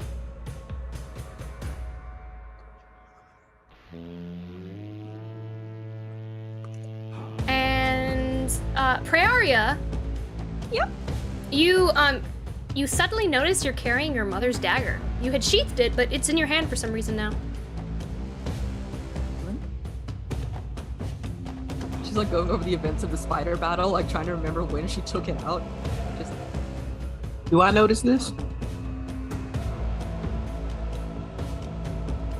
You all notice that Praeria is holding her dagger. And she wasn't a second ago? I mean, she's holding her dagger. We just got out of a fight. It's okay. Let's look at the room, y'all. Like that's what looted. That's not Christian, but that's looted. Like, Yeah, hold on. This is the Feywild, dude. there's no hold on, bro. That queen is gonna leave soon, or whatever the crap she is. What do I see in this room? We'll get to that. Can I make a Fey bullshit check real quick? What's the pluses to that? An Arcana check, I think. Yes. I have theory. I think maybe we are existing outside of time. Like things are all happening at the same time. Like we are already fighting her, and that is why you have dagger and you have cuts. But we're not actually fighting her right now. I'm going to make an Arcana check to see if I'm making any sense at all. Maybe make some checks for me. Hold hold on. I'm already rolling. I'm going to roll the Arcana check. I do love I'd like to roll for Fey bullshit. I mean, we were hit with brain damage from magical wall creature. Could be that. The hag creature that you saw earlier seems to be gone from this area, and aside from the relief that her absence brings, there is little to note in this room. It seems to serve as more as a roundabout for the second level of the castle. There are 3 rope bridges that lead around this. You do notice that in the wall, it looks like something was ripped from the wall, and with your passive investigation, Luden and Samson, you gathered that the spider woman ripped it from the wall, and this is the portrait that you gathered from the woman. God, dang it! Even in death. Okay.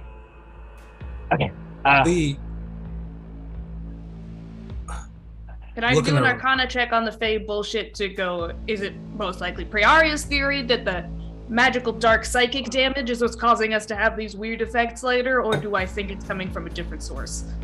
Or is there just not enough to go on at this point? There's not enough to go on at this point. Okay, I have my theories, and it's very Christopher Nolan, but I will let you know. Okay.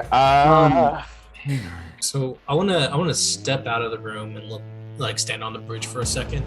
If I'm looking at the rest of the space and what we've known about the map before, it looks like we've been in all the rooms on this level.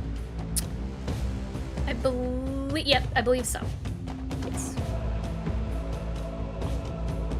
I think we've done everything up here. We should probably, I think if we go up, there's the throne room, and we've kind of looked over here. If we want to give her a once over, looking around for the other portraits, but I think our answers are probably downstairs. Okay, let's go downstairs. There's a lot of rooms downstairs, though. Are we sure we don't want to use a locate object? Finn can go for it. Yeah, go for it. Well, wait. Let's go downstairs because we're pretty darn sure it's downstairs. Let's go downstairs, see how many rooms there are, and then if there's so many, then we'll locate object. All right, downstairs. Yeah, let's All right, going back to level 1. Yeah, level 1. Oh, okay. Okay. Is this? Oh, so this is inside the tree. Yeah, you were basically going around a spiral staircase on that tree, back down to where you were. Like outside the tree, we went spiral staircase back down, and now we're doing that. So Finn, do the thing. Okay. Yeah, Finn is going to put his hands out and locate his little heart out. Sorry. It's 1,000 feet. Obviously, at this point, we put it in the bag of holding, so it doesn't. That's an interdimensional space. And I feel like we should probably be over here too. All right. You cast locate object, Finali. Mm-hmm. As you begin, you move to the fountain, and in the center of the courtyard, you see this is a beautiful large stone water feature with a 2 foot high lip. The water is crystal clear, and on approach, you can see the embers of war just all around you reflected in the surface. The statue in the center serves as a fountain, and you see that depiction of Elrixis in a very arrogant pose, chin kind of pointed upward to the sky.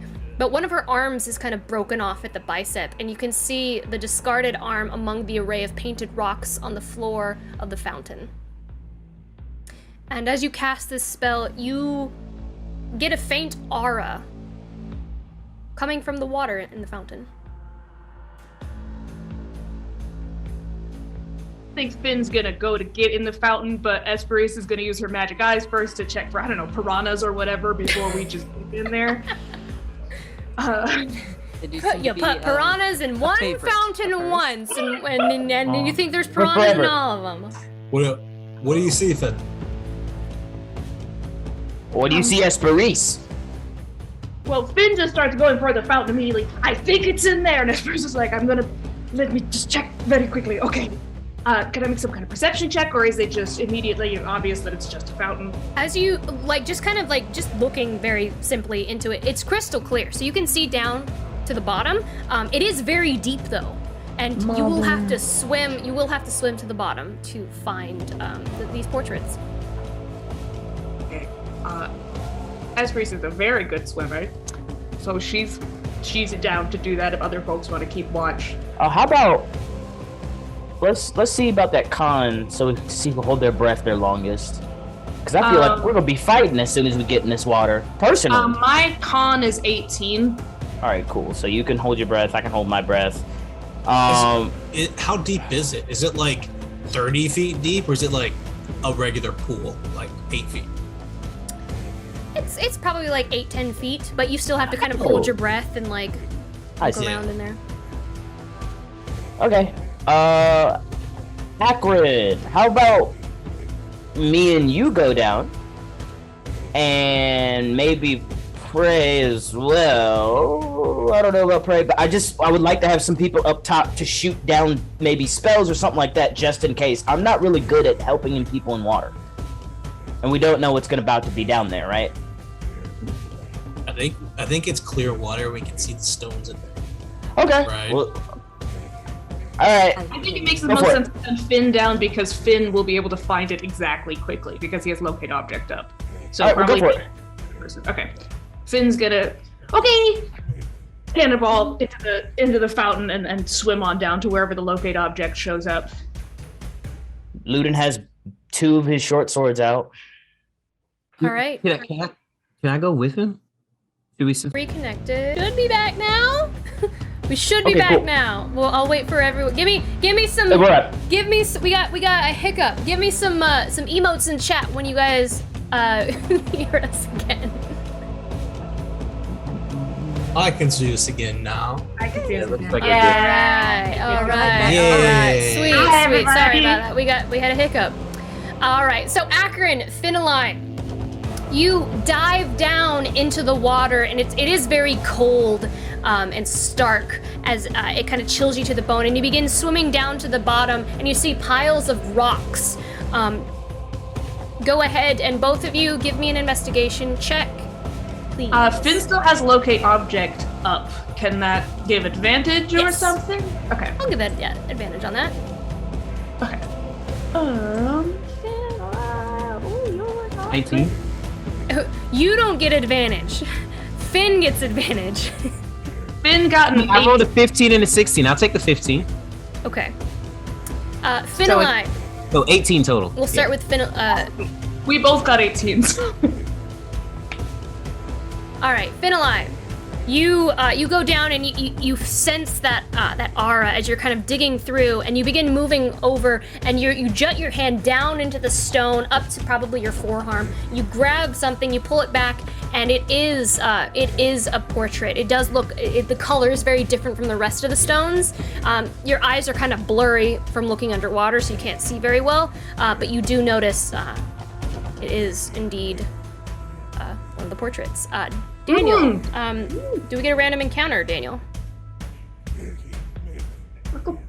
After this part, we do, actually. Okay. I will Something happens. I will roll that random encounter. Wait. Can it just be like a fawn? Are there any good random encounters in this encounter table? Healing potions fall from the sky. Yeah, like we have some allies show up and can help us find these things. Oh shit. Okay. Sam. No. Okay, next. Lauren. The darkness. Oh my god. Oh, so much So- that I'm so juggling right Finn- now, guys. So Finn like comes up and has got the rock in his hand. He puts it up and he looks over the edge of the lip. And sees. As you're watching, Finalite, you come up and you see 4 Fey Knights of the Shade begin to circle the party as you're searching through this fountain. Ooh. Let me pop them. Let me pop them on the board here. We got one here, Everybody roll one initiative. here, and Oh, here. boy. Here we go. So let stop me- the clock. Let me stop the clock Oh my again. gosh. Luden, let me put everyone back on the board. Oh no. Esperise. I always forget one person. Who am I missing? Akron. Akron's in the water right now. Akron is down in the water. I was swimming up with Finn, right? Aren't we swimming up? Yeah, but y'all were there. But you're in the- Akron, as you're down, you also find a second, actually. There is a second one in the water as well. Oh, great. I'm gonna just grab that real quick. Put it in my pocket. Yeah. Down under the water, like Finn's doing that thing like when you're pointing to Machu Picchu, so it's like pointing to Choco, flexing at each other just underwater. Super. Oh shit! Get back to me. While we're up here fighting for our lives, the two down. And you resurface to find 4 Fey Knights of the Shade waiting. We like for go you. up. We're like, guys, we got. Oh shit! All right. We leave now for 2 seconds.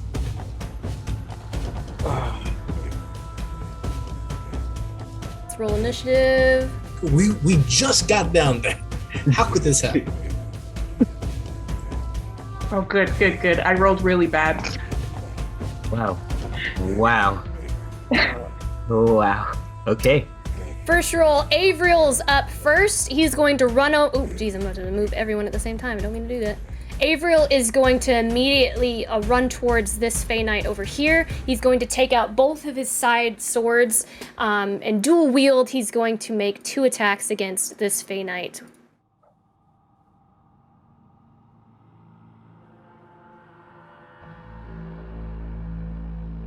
Hey, we're out here murdering, boy. And both of those hit. Gee, you're doing good. I trained him. I taught him how to fight. Oh yeah, right. Mhm. Avriel, holy shit. Taught him everything he knows. Dude is murdering, man. I love it. Avriel does 62 slashing damage, and Yeah, immediately, he does. immediately you watch as he runs up to this Fey Knight. He slices down at the belly. The Fey Knight grabs his stomach, and then kind of like he takes that surprise of opportunity and just goes behind his neck and slices backward, and the Fey Knight drops to the ground dead. Yes! That is what I'm talking about! That's my brother. Okay, thank you. And that will end Avriel's turn. Cool. Yeah. It's your boy. Ludin. He's gonna run over here. Use his bonus action to hide. Can you stop this timer while you guys are going? Let's see what if I get hidden or not. Yeah, so I got a 33 to be hidden. And then I'm gonna fire at Fey Knight closest to Akron. Alright, so the first one, and yeah, I'm gonna do it with Sharpshooter because I have advantage. Let's see what happens. Alright, so that is a 13 plus 7. Does a 20 hit? 20 does hit. Perfect! Alright, so that first one does 3d8. I'm only gonna do 1d4 because I'm not trying to do that as well. And plus 10. So the first one does 28. Well, no, it does 33 points of damage. And this is my second shot without advantage. Yeah, so that's a 25. 25 hits. The second one does... Jeez, I am rolling like a monster. 31 points of damage. Alright, so what is your total? 60... let me see. So 27, 28... Wait, let me see. 28, 33 plus... And then it has 22, 26... 33 plus 31, so 64. To which one? The one to the right of Prioria? No, right up, like, diagonally to the right of Akron. Okay. You destroy him. How would you like to end him? What does his death look like? Oh, yeah. So Ludin sees Avriel, like, absolutely go crazy, and in his mind, he's like, I mean, I can't let this guy upstage me. So he runs and hides behind the bush, but as he's going in the bush, he just goes, and it's just one eye, two eye, thing just falls down. and he just smiles to himself just a little bit, and then gets back into it. And that's the end of his turn. Very nice. That ends your turn? Samson. Okay, I'm gonna go ahead and I'm gonna move first. I'm gonna come over here towards this Fey Knight near Prioria, and I'm going to action cast a spell. I'm gonna cast Sapping Sting. Okay. I need him to make a Constitution saving throw. All right. Constitution save.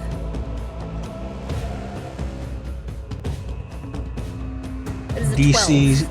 DC 17. So he fails, and as Samson runs over there and he fails this check, he's gonna take 3d4 necrotic damage, which is 7 total, and then he falls prone on the ground.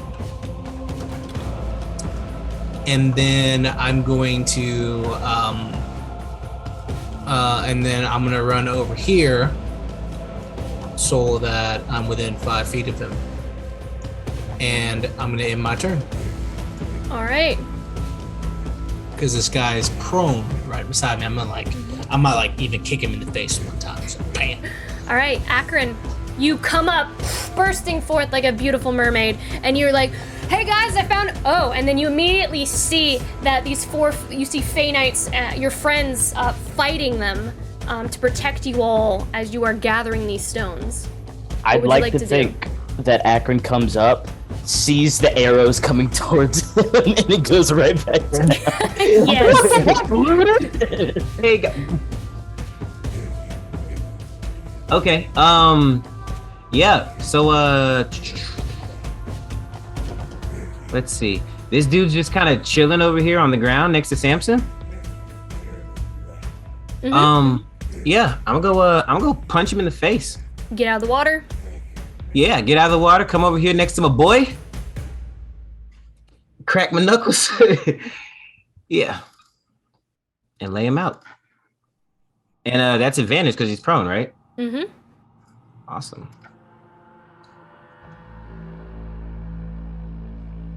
So it's a 21 with the first one. That hits.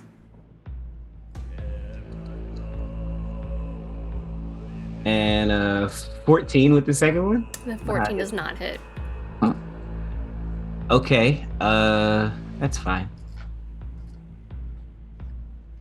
So let's throw a little smite on there.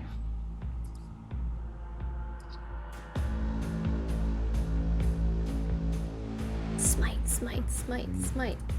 4, so 1 never will be 5. Okay, yeah. Bow. All right. So 31 points of damage. Oh, is that your attack? Was your 14 your attack roll? Okay, so 31. Okay, for a second I thought you did more damage. Nah. All right. Yeah. So 31 points of damage. All right. And I missed with the second one, so. You punch, his jaw just kind of cracks. Some teeth kind of sputter out as you hit him, and he begins to kind of like cough and choke. And he's looking rough. He's looking really rough. All right. That will lead us to the Fey Knight over here. Their turn is gonna run up to you, Esperise. yeah. It's gonna run up to you, Esperise. And with his swords, he is going to slice down at your legs and your hips and see if he can hit.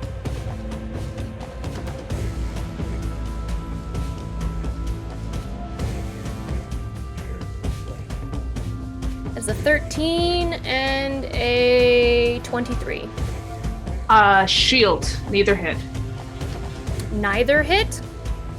Yeah, I can get my AC to 24 with shield. Okay. Neither hit? Nope. Wave of pollen just, no, not right now, thank you. Thank you very much. I appreciate the offer, but you will not be stabbing me today. And that will end his turn. The other Fey Knight is going to take their attack, one attack against Samson and one attack against Akron. The prone, right? Akron, he stands up. 25. Push him back down. 25 against Akron and 20 against Samson. 25 against me. Let's see though. A hit? Mm-hmm. These things have incredible. Yeah, we're gonna shield that. They hurt. Am I taking any more damage? Yeah, I let Akron shield me. I don't shield you, but I do hit him for you. I miss. Shield him, and then I go, "How dare you hit Samson?" And I punch him. All right. It hits me. Is 29 damage to you, Samson. You actually watch as his blade just kind of lights on fire, and he slices through you and does that damage with Is fire it damage. fire damage? Wait, did he crit? No, that's just how much damage he does, bro. Is it I fire pick up a damage? sword. Is You it see fire what I'm damage? saying? Christian, I'm with you. Is it Well, I fire spend damage? spell or is it slots to do regular that kind of damage, my boy. I'm about to pick up a sword. 4 of it is fire damage. That's why I picked up my longbow for. Well, I'm resistant to fire No, damage. you're not, because you're not a tiefling anymore, Daniel. Still hellish rebuke. Rude. Yeah, you should let me. I'm gonna hellish rebuke. Go ahead, you can hellish rebuke him. I'm not. Okay. right, give me a dex save. Give me a dex save. Oh, okay. Dex save. You hellish rebuke this Fey Knight of the Shade. What is there? What's happening? He got a 23. 23. Oh 3D. All right, so he takes 10 fire damage. my god, he has 1 hit point. Oh wait, no, I punched him. Yeah, reaction punch. Do I still have advantage on it? No, he stood up. Can you reaction punch? He's Sentinel. He's I'm a sentinel. Oh well, yes, you can take him out then. Yeah, 23. That Yeah, hits. I punched his head off. You punch his head off. I'm sorry. I made this Strikes again. totally branded. I apologize. I'm having a bad day. I'm sorry. I really don't want to die. No, yeah. He's gonna as he hits Samson, yeah, he's just gonna like move his arm out of the way, then like punch him in the chest one good time and like knock the wind out of him, and then have him like stumble over back. Do you kill him into the fountain? Yes. He stumbles back, and the blood just begins to seep into the fountain water. What? You hear that from the bush as Looted scream. It's flavor. It's flavor. It's flavor. It's okay. now the water's all murky with his blood. It's flavor. Sorry. Listen. Esperis can prestidigitate it. It's fine. Prestidigitate the water. The water? All right, Finali. Finali is gonna hop on out. He's gonna essentially vault his way out of the fountain, run up to the one that's intimidating up on Esperis. He's gonna grab him by the arms, and he's gonna cast Inflict Wounds. Yeah. He's gonna cast it just at first level because we're conserving our spell slots here today, ladies. Of course and you gentlemen. are. Of course you are. We were trying. That's gonna be a 28 to hit. That hits. And then that's going to be, let me see. That sucks. 11 necrotic damage. It's terrible, actually. I know for 3d10, right? And that's it. He takes 11 points of damage, and I don't think there's anything he can do as a bonus action. He's just gonna stand up there and grab him. It's cool. I thought he would do more than that. You're good. That ends his turn? Or that ends Vanilli's turn? Yeah, Finali's still just gonna stand there up on him. Alright. Praeria. Seeing there's one dude left, is gonna Eldritch Blast him. Do it. To it. 16. That does not hit. Eldritch Blast. Does not hit, unfortunately. Try again. Goes wide, bounces off one of the trunks of the trees. You try to miss Esperis, but it ends up going You get wide. 3 of those. You get 3 Eldritch Blasts. So you can roll 2 more times. Oh, there you go. Excellent. There you That go. hits. 28. Ooh. And 15. That So one. one Only of them. one hits.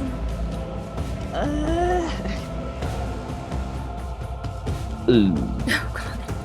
Oh my god. Okay, 3 points of damage. Y'all are really conserving your spell slots now. And that ends your turn, Praeria. Is there anything else you'd like to do? You'd like to move?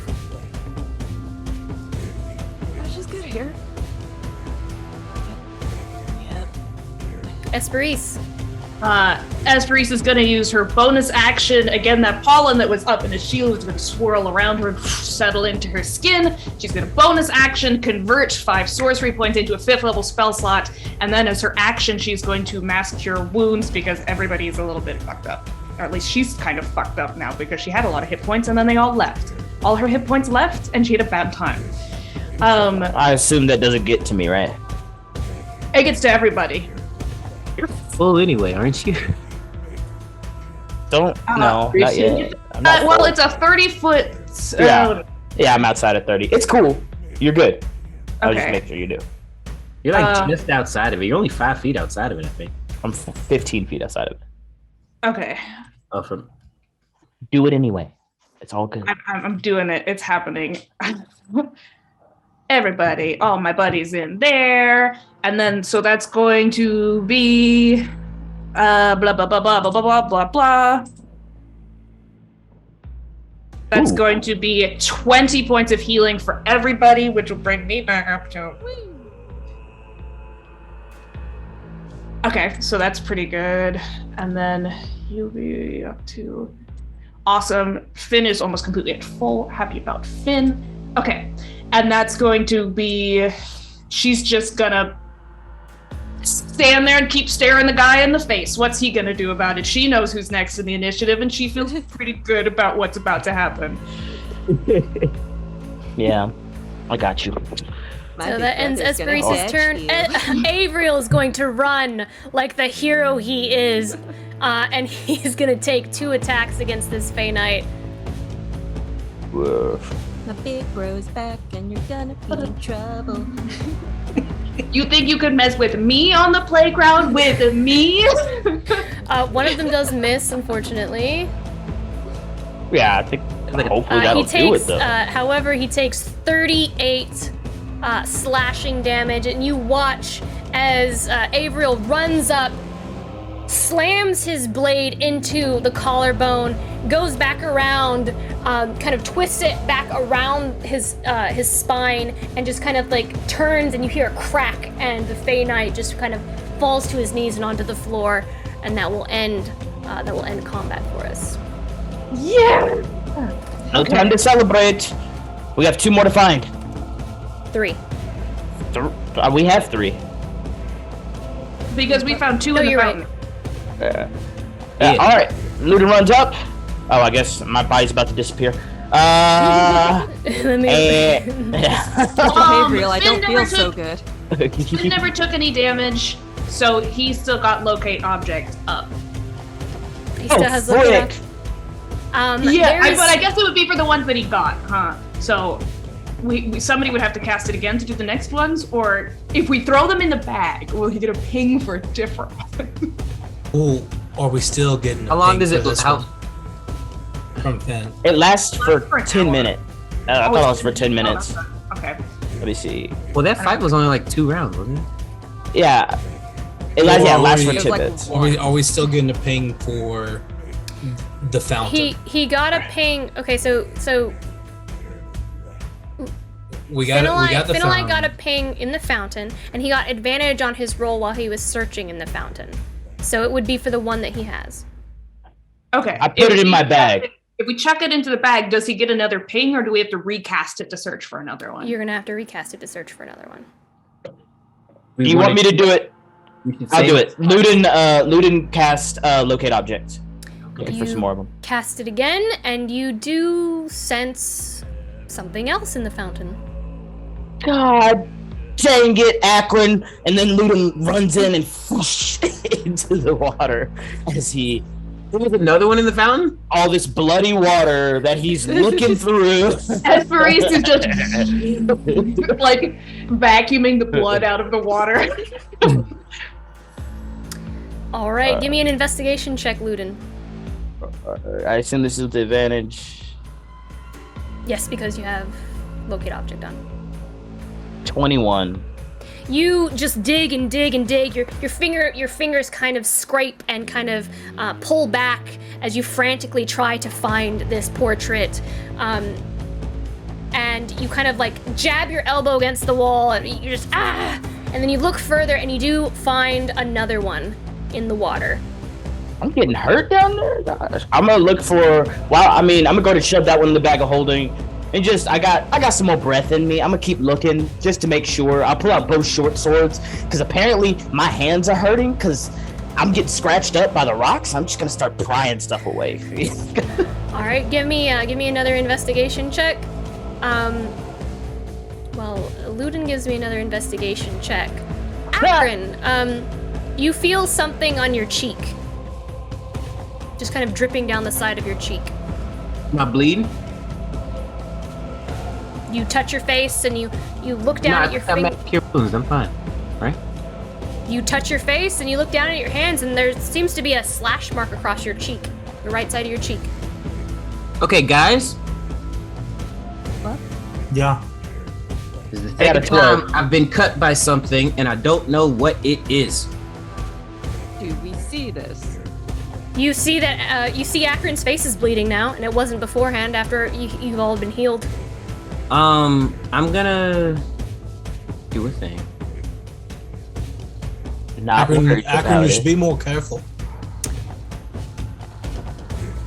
You do not find anything else, Ludin. All right, Ludin's coming back I up. think the ones in the fountain, there were the three matching, the three smaller ones. I think those are them. And then we're looking for probably what, Oberon? Is Oberon Titania's? Thank you. Probably we're looking, Oberon is Titania's husband, probably? Is that what we're looking for? You all look down at, like, now that you're out of the water and you have a chance, you all look down at these portraits and you recognize them. You recognize similarities to Prey's family. You see one of them has Gwyn's nose, and you see Preyaria's jawline in another. And then you see the eyes of Preyaria's mother in the third. Is that it? We need one more. Your dad. No, I don't think it's her dad. We had Titania's portrait was one of the big ones, and then whoever Titania. Well, I mean, as in similarities. We have her mom, her little sister, another one. I'm just saying we have nothing similar with her dad. Okay. So the patriarch, whoever that is. Ludin gets up. All right, there's only so many places we can go. Let's move. I think with that, I think this is a great spot for us to take our break, as we have one portrait left to find before we find all the portraits to unlock the door to the throne room. Where Elrixis waits for you all. Our bestie. So, we're gonna take a short break, and we'll be back in a little bit, guys. Stick around for this final boss battle for the Feywild. See what's gonna happen. Deuces. All right. We'll see you in a little bit. Lamentium, Floortide. These Zodiac-inspired powers and more await you in Stargazer's Guide to Aurora. Available on DriveThru RPG. Destiny is calling, adventurer. Look unto the heavens. Your story is in the stars. Well, hello there. Of course you came to the grand dwarven city of Digbrand to see me. Marbell Pebblegrit, tale extraordinaire to kings, queens, heroes, and legends. Have you gazed upon my latest masterpieces? Yes, this one for you. Don't you see how it calls to you, speaks your name? You are gorgeous, darling.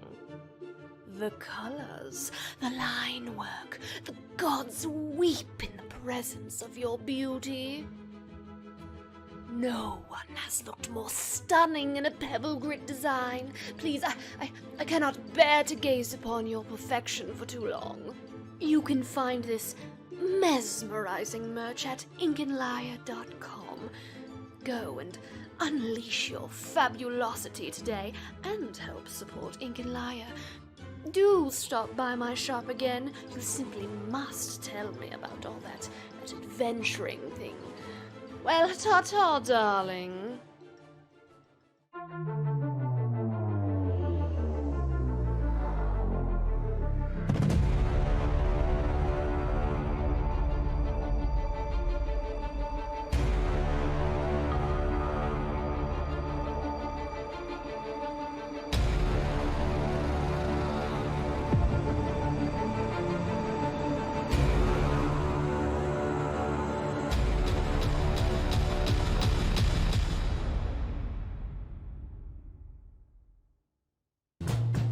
From the pocket to the table in seconds.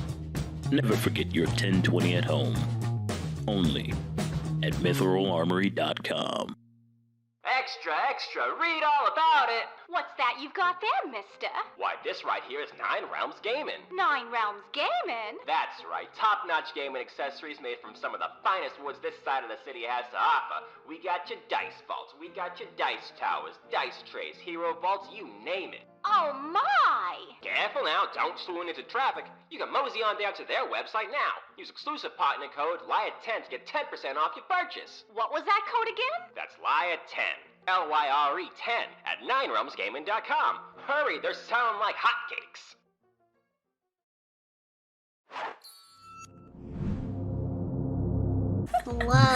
And we are back. So, jumping back in, you all have just finished slaughtering the 4 Fey Knights of the Shade that have surrounded this fountain as you were digging through to try to find these portraits to open this door. Defending ourselves. That's what we did. You all are kind of huffing. Avriel's breathing hard as he just finishes slaughtering the last of this Fey Knight of the Shade. And, Defending himself. Not slaughter. Defending himself. There you go. And his family. There you go. There you go. That's right. We've got reputations and status. So Akron over there was slaughtering. Everyone else, I punched his head off. Fully punched his head off and kicked his headless corpse into a fountain. It's okay, as a buddy. pacifist does. I was defending myself.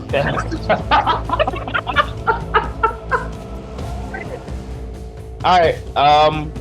So we can go to. Well, I was thinking most likely, what we've seen so far is that I think the ones that we found in the fountain are most likely they were the 3 smaller portraits that were missing. And now we have Titania, who is one of the larger portraits. I'm assuming the other large portrait will be Titania's partner, I believe Oberon, and who's probably also going to be in one of the rooms upstairs. Unless we want to just locate object on that last medallion, I think it's most likely going to be in one of the rooms up there, if we haven't fully searched it yet. If I feel like everything in my bones is telling me that Elrixis is getting away, I will definitely use that last 2nd level spell slot to locate object. I think we still have an hour and 20 minutes left on the timer. I think she said she could an hour and 20 minutes. Yeah, because she could only set it at 60 minutes, and so once it gets down to 0, it's going back up to an hour again. Yeah. Oh, well, regardless, let's go upstairs. You the boss, let's do it! Okay. I assume Oberon is just a very handsome man. You're going upstairs.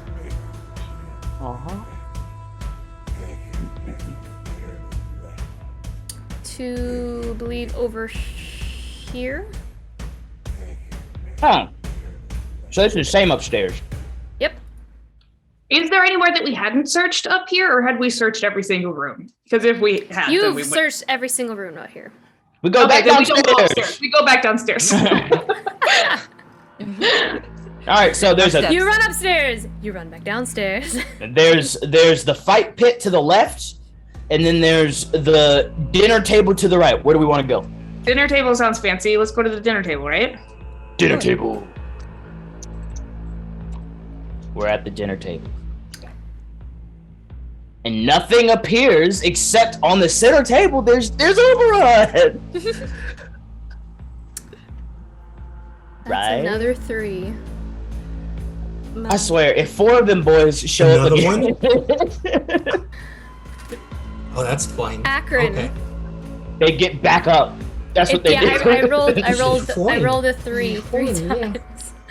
Akron's getting all this stuff. Let me pause the timer. How could this happen? Let me pause the timer. Akron, there was just a slash down your center of your face for some reason. And there's blood just spewing. He's like, guys, can we stop?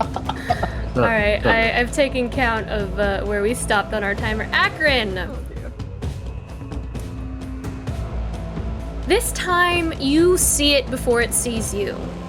It looks humanoid, but you are absolutely sure it's not. It's bipedal with scaly skin and is wearing a moth-eaten 3-piece suit. Its torso is so much smaller than it should be. Its elongated limbs in the child-sized suit are unsettling. When its eyes turn to you, all you can see are sockets of ruby red energy.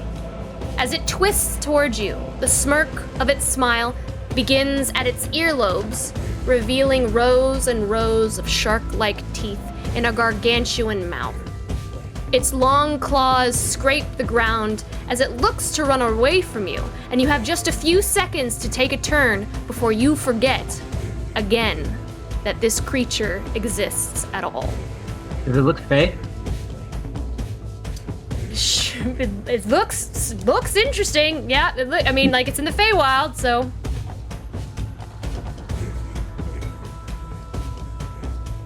Can I grab it?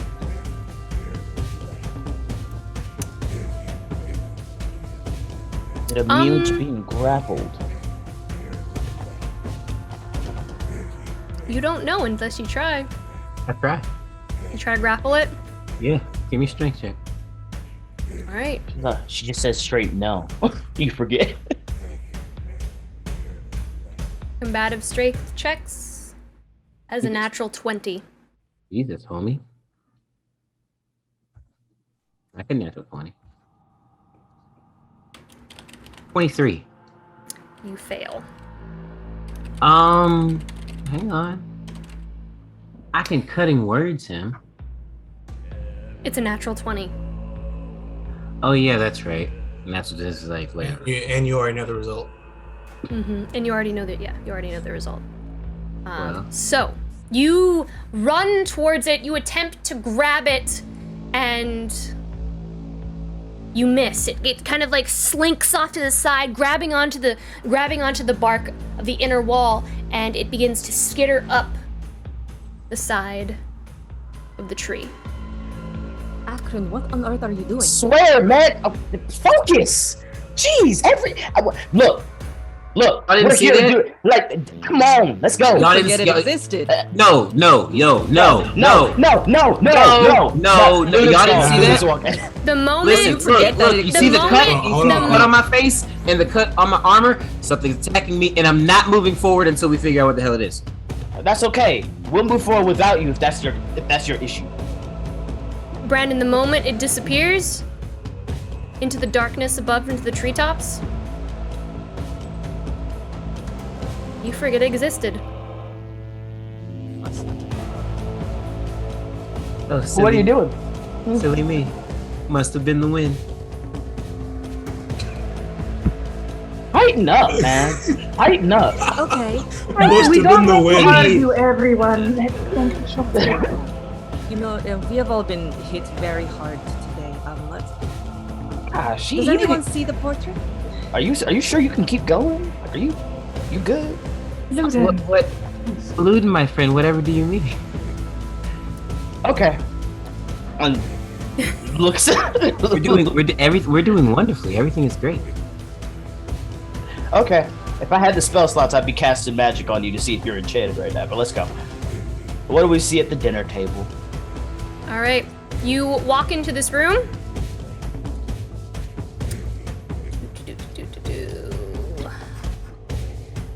In this room, you see it's very dilapidated. It looks like it's been untouched for quite some time. The central dining table is dusty and coated in black ash. The chairs are rotted with age, and lighting is very tarnished. Notably, this room is devoid of fungus, but instead is overgrown with purple and gold irises. The flowers bloom throughout the space and climb up the walls, completely shrouding the walls and the ceiling of this room, and it smells like rain in here.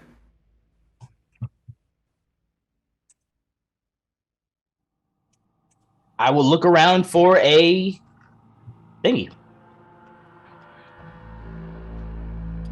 A thingy? I will assist him in looking for the medallion. There you go. Is this investigation or perception or what? Those of you proficient in nature may make a nature check if you'd like. I absolutely will. I'll do that. I will do it, and Finn will do it. Oh, Shiles. Yes. Okay, Okay, Esperie's got a 13 and Finn got a 24. Frey got a 23. Okay. And you may make your investigation check, Ludin. Yo.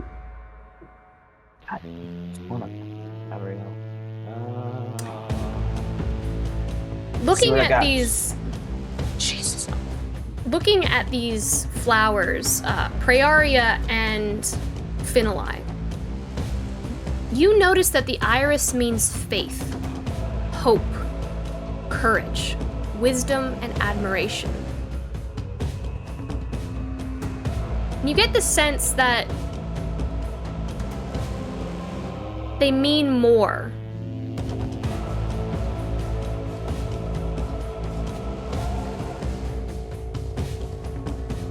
That the flowers have always meant more in this Rithanawe house, in this family.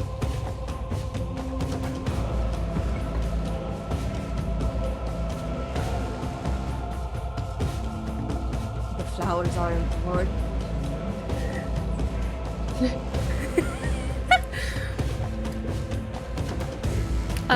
Ludin, you do not find anything.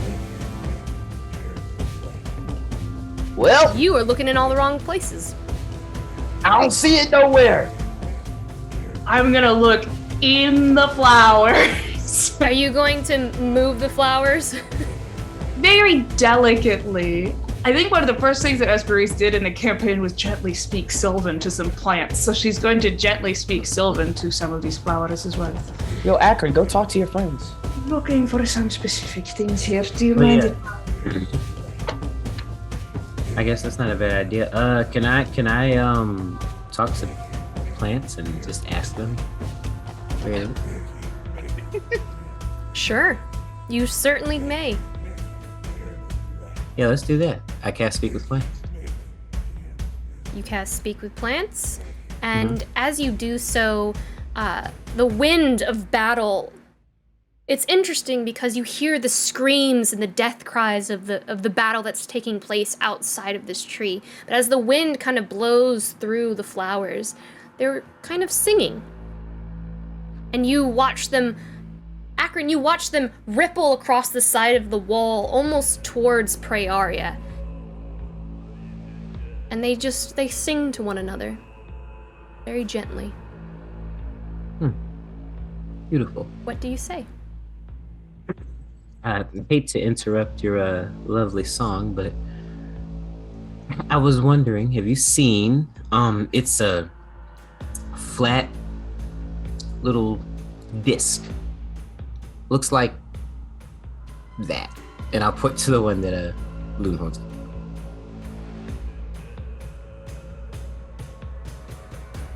You seek the face. The face behind, from which we protect all the time. See, so we have something in common. I'm a protector as well. We protect. Do you protect the queen?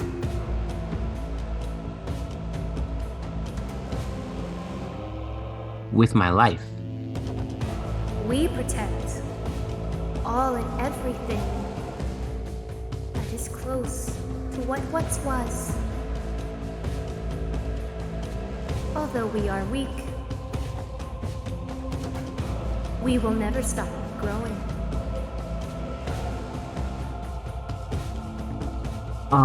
As a show of goodwill, I would like to do a plant growth to kind of help vitalize these tiny protectors and just lend them a bit of my strength. As you do so, they kind of ripple and almost giggle as if you're tickling them. Okay. You make us grow. You make us strong. Yeah, all protectors are stronger together, right? We will give you what you need.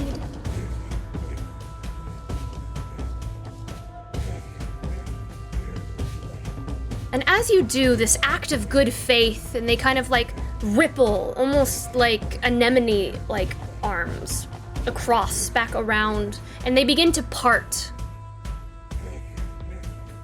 And you see behind the growth of iris, the caramel wood grain of the Fey Oak is untouched.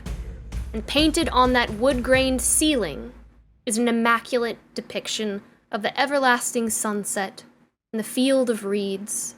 The paint is thick and textured with blistered bright gold as hues stretch from amber to violet.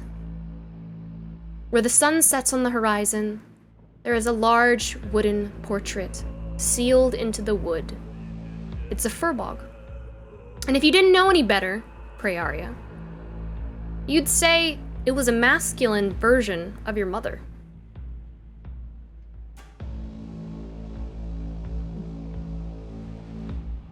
She's kind of goes over and like runs her fingers over the face.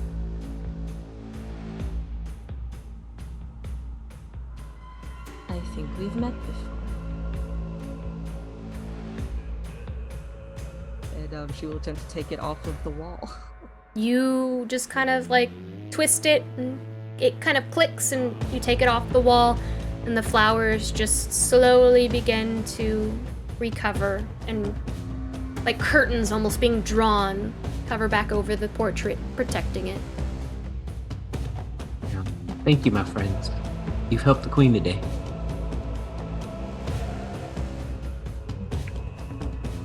Ludin will sit there for a second, and then he'll say, okay, so I don't know, but we could probably assume that Elrixis is behind that door. Is there anything that we need to do to be prepared for when we open that door and try and get behind it?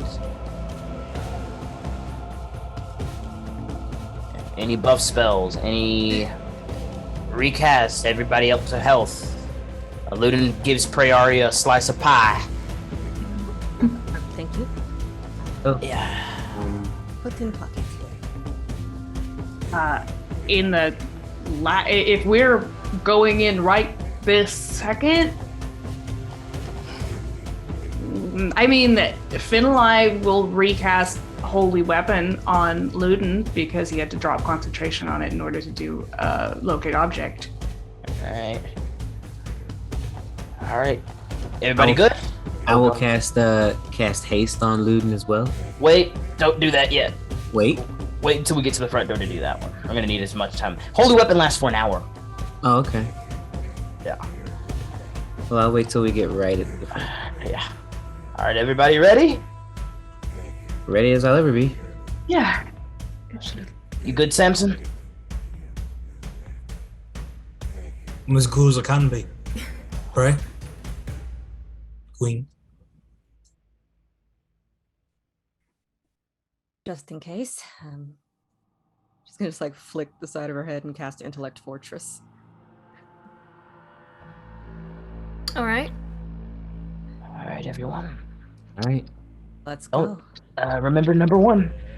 Rule number one. Yeah. We've come a long way, so don't die. No one dies but her. Would you like to lead the way, Queen? She steps forward. You begin making your way back into the throne room, and as you enter, Esperise, you immediately notice that your wings are out, and you're 10 feet in the air.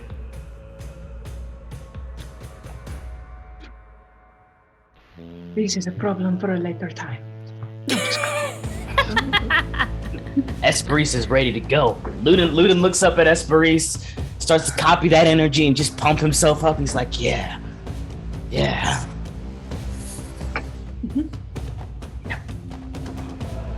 And he'll take out all of the different ones. I guess he'll hand 2 to Esperise, considering she can fly and can, like, she'll hand like the mom and the dad, or the matriarchy and the patriarchy to Esperise, and We Yes, have to destroy the patriarchy in order to. And the rest to Praeria to do with as she wishes. All right. What do? You have all of the portraits.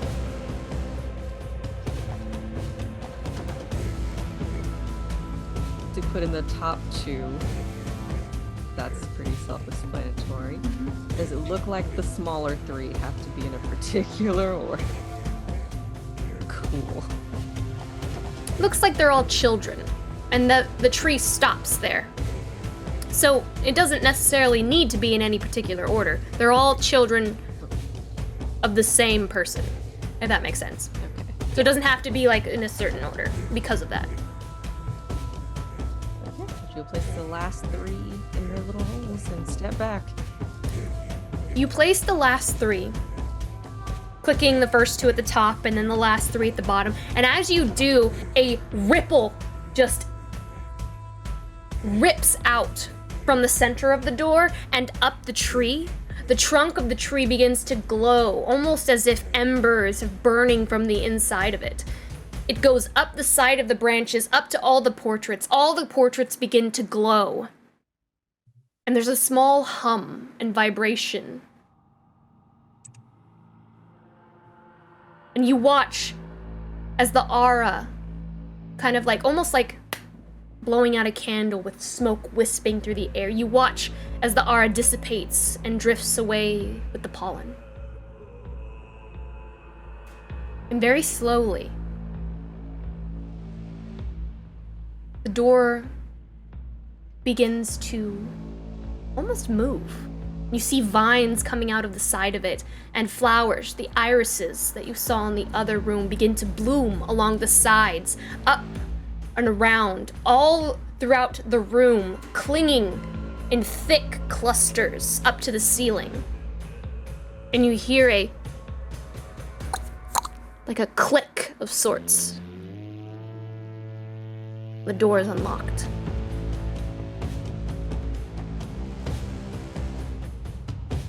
Do I cast haste now? Hold. Okay. Ackman's heart is pumping out of his chest. Do we hear anything on the other side? It's a very thick door. Okay, cool. Help here? Ray, you stay right there for a second. You know, maybe you can get the first words in, but Akron, help me with this door. All right. I'm sure we can both. You all can enter. You all can enter just fine. It's fine. Oh, cool. Yeah, so we walk in. It's fine.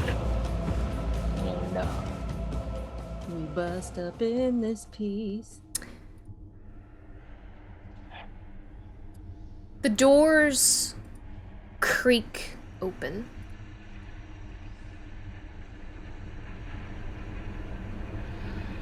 And you see before you a massive throne room.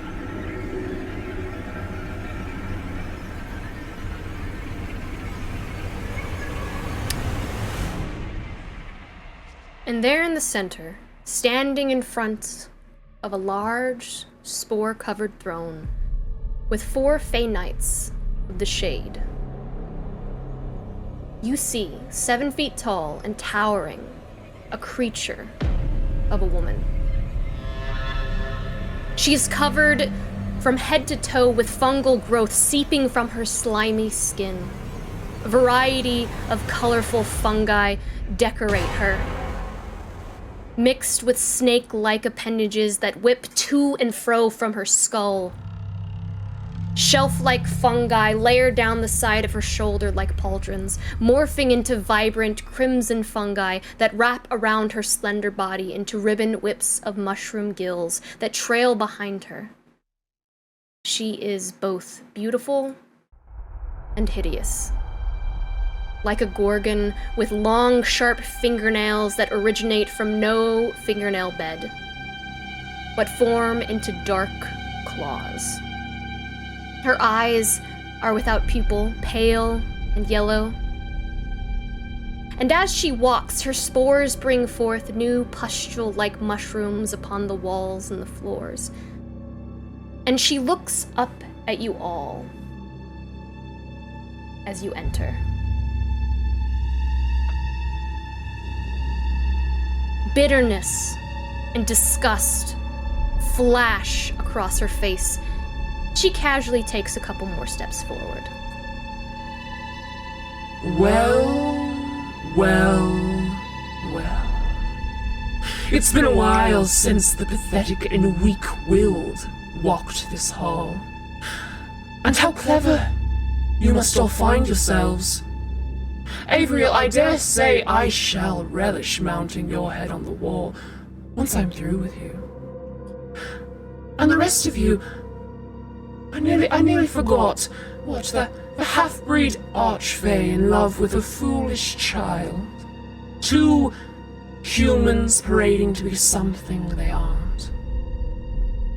An old fey that's lost everything and seems to beg to lose more, to lose everything all over again. And you, an outcast, the last of a world long gone, on the verge of extinction. A hermit. Nothing more. A hermit who knows nothing of this world, who doesn't belong in this world. A lonely hermit that will die off and fade into nothingness. And you can trust, this time, I will wipe your names off the face of this plane and the next, so that no one will remember you. Yes, can I cast haste now? You may respond if you wish. There is no surprise. That's fine. I just want to make sure it's prepared before we kill this bitch, that's all. Would you like to respond, Ryaria? Or anyone else?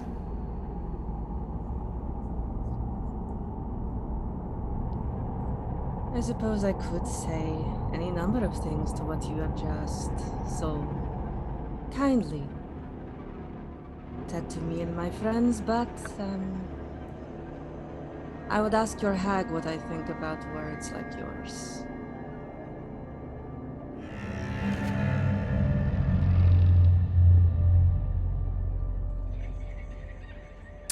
She raises her chin.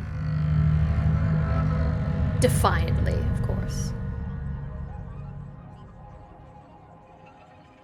How lovely. Make sure their screams can be heard when you devour their souls. And you watch as emerging from behind Elrixis, and she adjusts the crown on her head, this crown of thorns, and begins to smile, almost as if the darkness radiates from her, but it doesn't. It radiates outward from behind her, moving past her. And you see a spindly abomination, cloaked in a shadowy robe. It slithers when it walks, its long fingers brushing the wooden throne near Elrixis. When its fingertips touch the living wood, it withers and creaks with pain. You have never heard wood or fungus or any living matter without a voice scream, and it screams as if a kettle boiling, the whistle piercing through. A maul forged from the abyss and inlaid with the vitality of Fae appears in its left hand, cackling with emerald lightning. It stands to its full height, and bat-like wings spread from behind the cloak. And there is no mistaking the creature. One of the 7. The severe duress is at Elrix's side. The faceless fiend stares you all down with 2 opaque yellow eyes.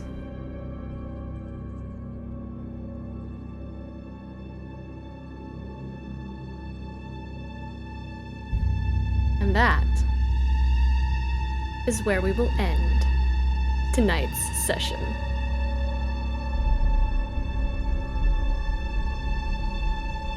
Why though? I'm down. I was so ready to kill. Y'all down? I was Put so some ready mugs to in the burn. chat. Let's go. Let's go. So late. Oh my I'm god. ready, bro. I was so ready. It's late, y'all. It's like 11:30 now. It is. Let me actually put on Like screen. a 3-hour fight. It's gonna be a long fight. Let me put on screen. Let me move the severe duress on here for everyone to see. Yeah, I'd like to see the boy. Get a nice good look at the severe duress. Oh man. For everyone here. Yeah, we can't just let Danny get out and not be in danger of dying. Oh, the severe duress is a very handsome young man. Okay, yeah. What a He's, name, too. like, he's cool. Severdurus. He's cool. I don't know who Severdurus. did this artwork. I'm so sorry. I was on a frantic run. But it is I will find it and I will share it with everyone. So that everyone knows who made this beautiful artwork. Boy, I don't so know. true, Max. So true. Here does come the boy. I don't know. I was gonna say, I Boy. kind of wish he was on our side. Like, do you think he's open persuasion checks or? Yeah, I feel like the spider we had to kill. This guy Why there's so many. would be our Is he a Windows dad? open. Samson can you seduce? I'll I find can out. cast. I can cast I'll find friends. There we go. I cast identify daddy. My daddy, no. It's a cantrip. So Yeah, at will. At will next cast. session, you will be fighting 4 Fey Knights, Elrixis, and the severe duress. And a partridge in a pear. And a partridge. let me place everyone on the board too. We're so holiday themed around here. All of our Happy New It's- Year's. You know, It's I'm kind of Christmas. glad, like, cause Danny needs to be here for this fight, y'all. I love how I Christian's agree. moving himself over away. From He 100% is not about to sit. Get your little butt But back over here. when We're he all walked lined in- up. When We're he walked in, he all definitely lined walks up. towards this direction. And he Wait, was I like, need to. "Let's Esperise go." needs to be next to Luden for Oh reasons. my god! I swear. I mean, if we're not gonna fight, Alright. we're at least gonna place ourselves before our impending doom. Pause it No. here. No one can move now. All right, let me thank all of our new followers. Boo, boo, boo, boo, boo, boo, boo, boo. Thank you, Danielle Miranda's Lenoir. from the Catboy Night. Hi, Miranda. Welcome, Miranda. Welcome to the stream. Thank you so much, Danielle Lenoir for the resub, Slayer Geezer for the resub, East on PC for the follow, Flock Obama for the gifted tier 1 sub to Miranda. Welcome. Thank you, Hey It's Codebug for the follow, and Coach Ski for the follow as well. If you enjoyed our stream this evening, please join us here for... Oh, we got another sub! Thank you, Coach Ski, for the sub! Thank you so much! Thank you! Welcome to the Fate Send extravaganza! If you enjoyed our show, we stream every Monday at 7:30 p.m. Central Standard Time. You can join us next Monday as this will be the arc finale for the Feywild. We are going to have the boss fight, and we're gonna see if anybody if you guys can survive fighting a 7. Did you say if anyone lives? If anybody lives, that phrasing is Interesting. bad.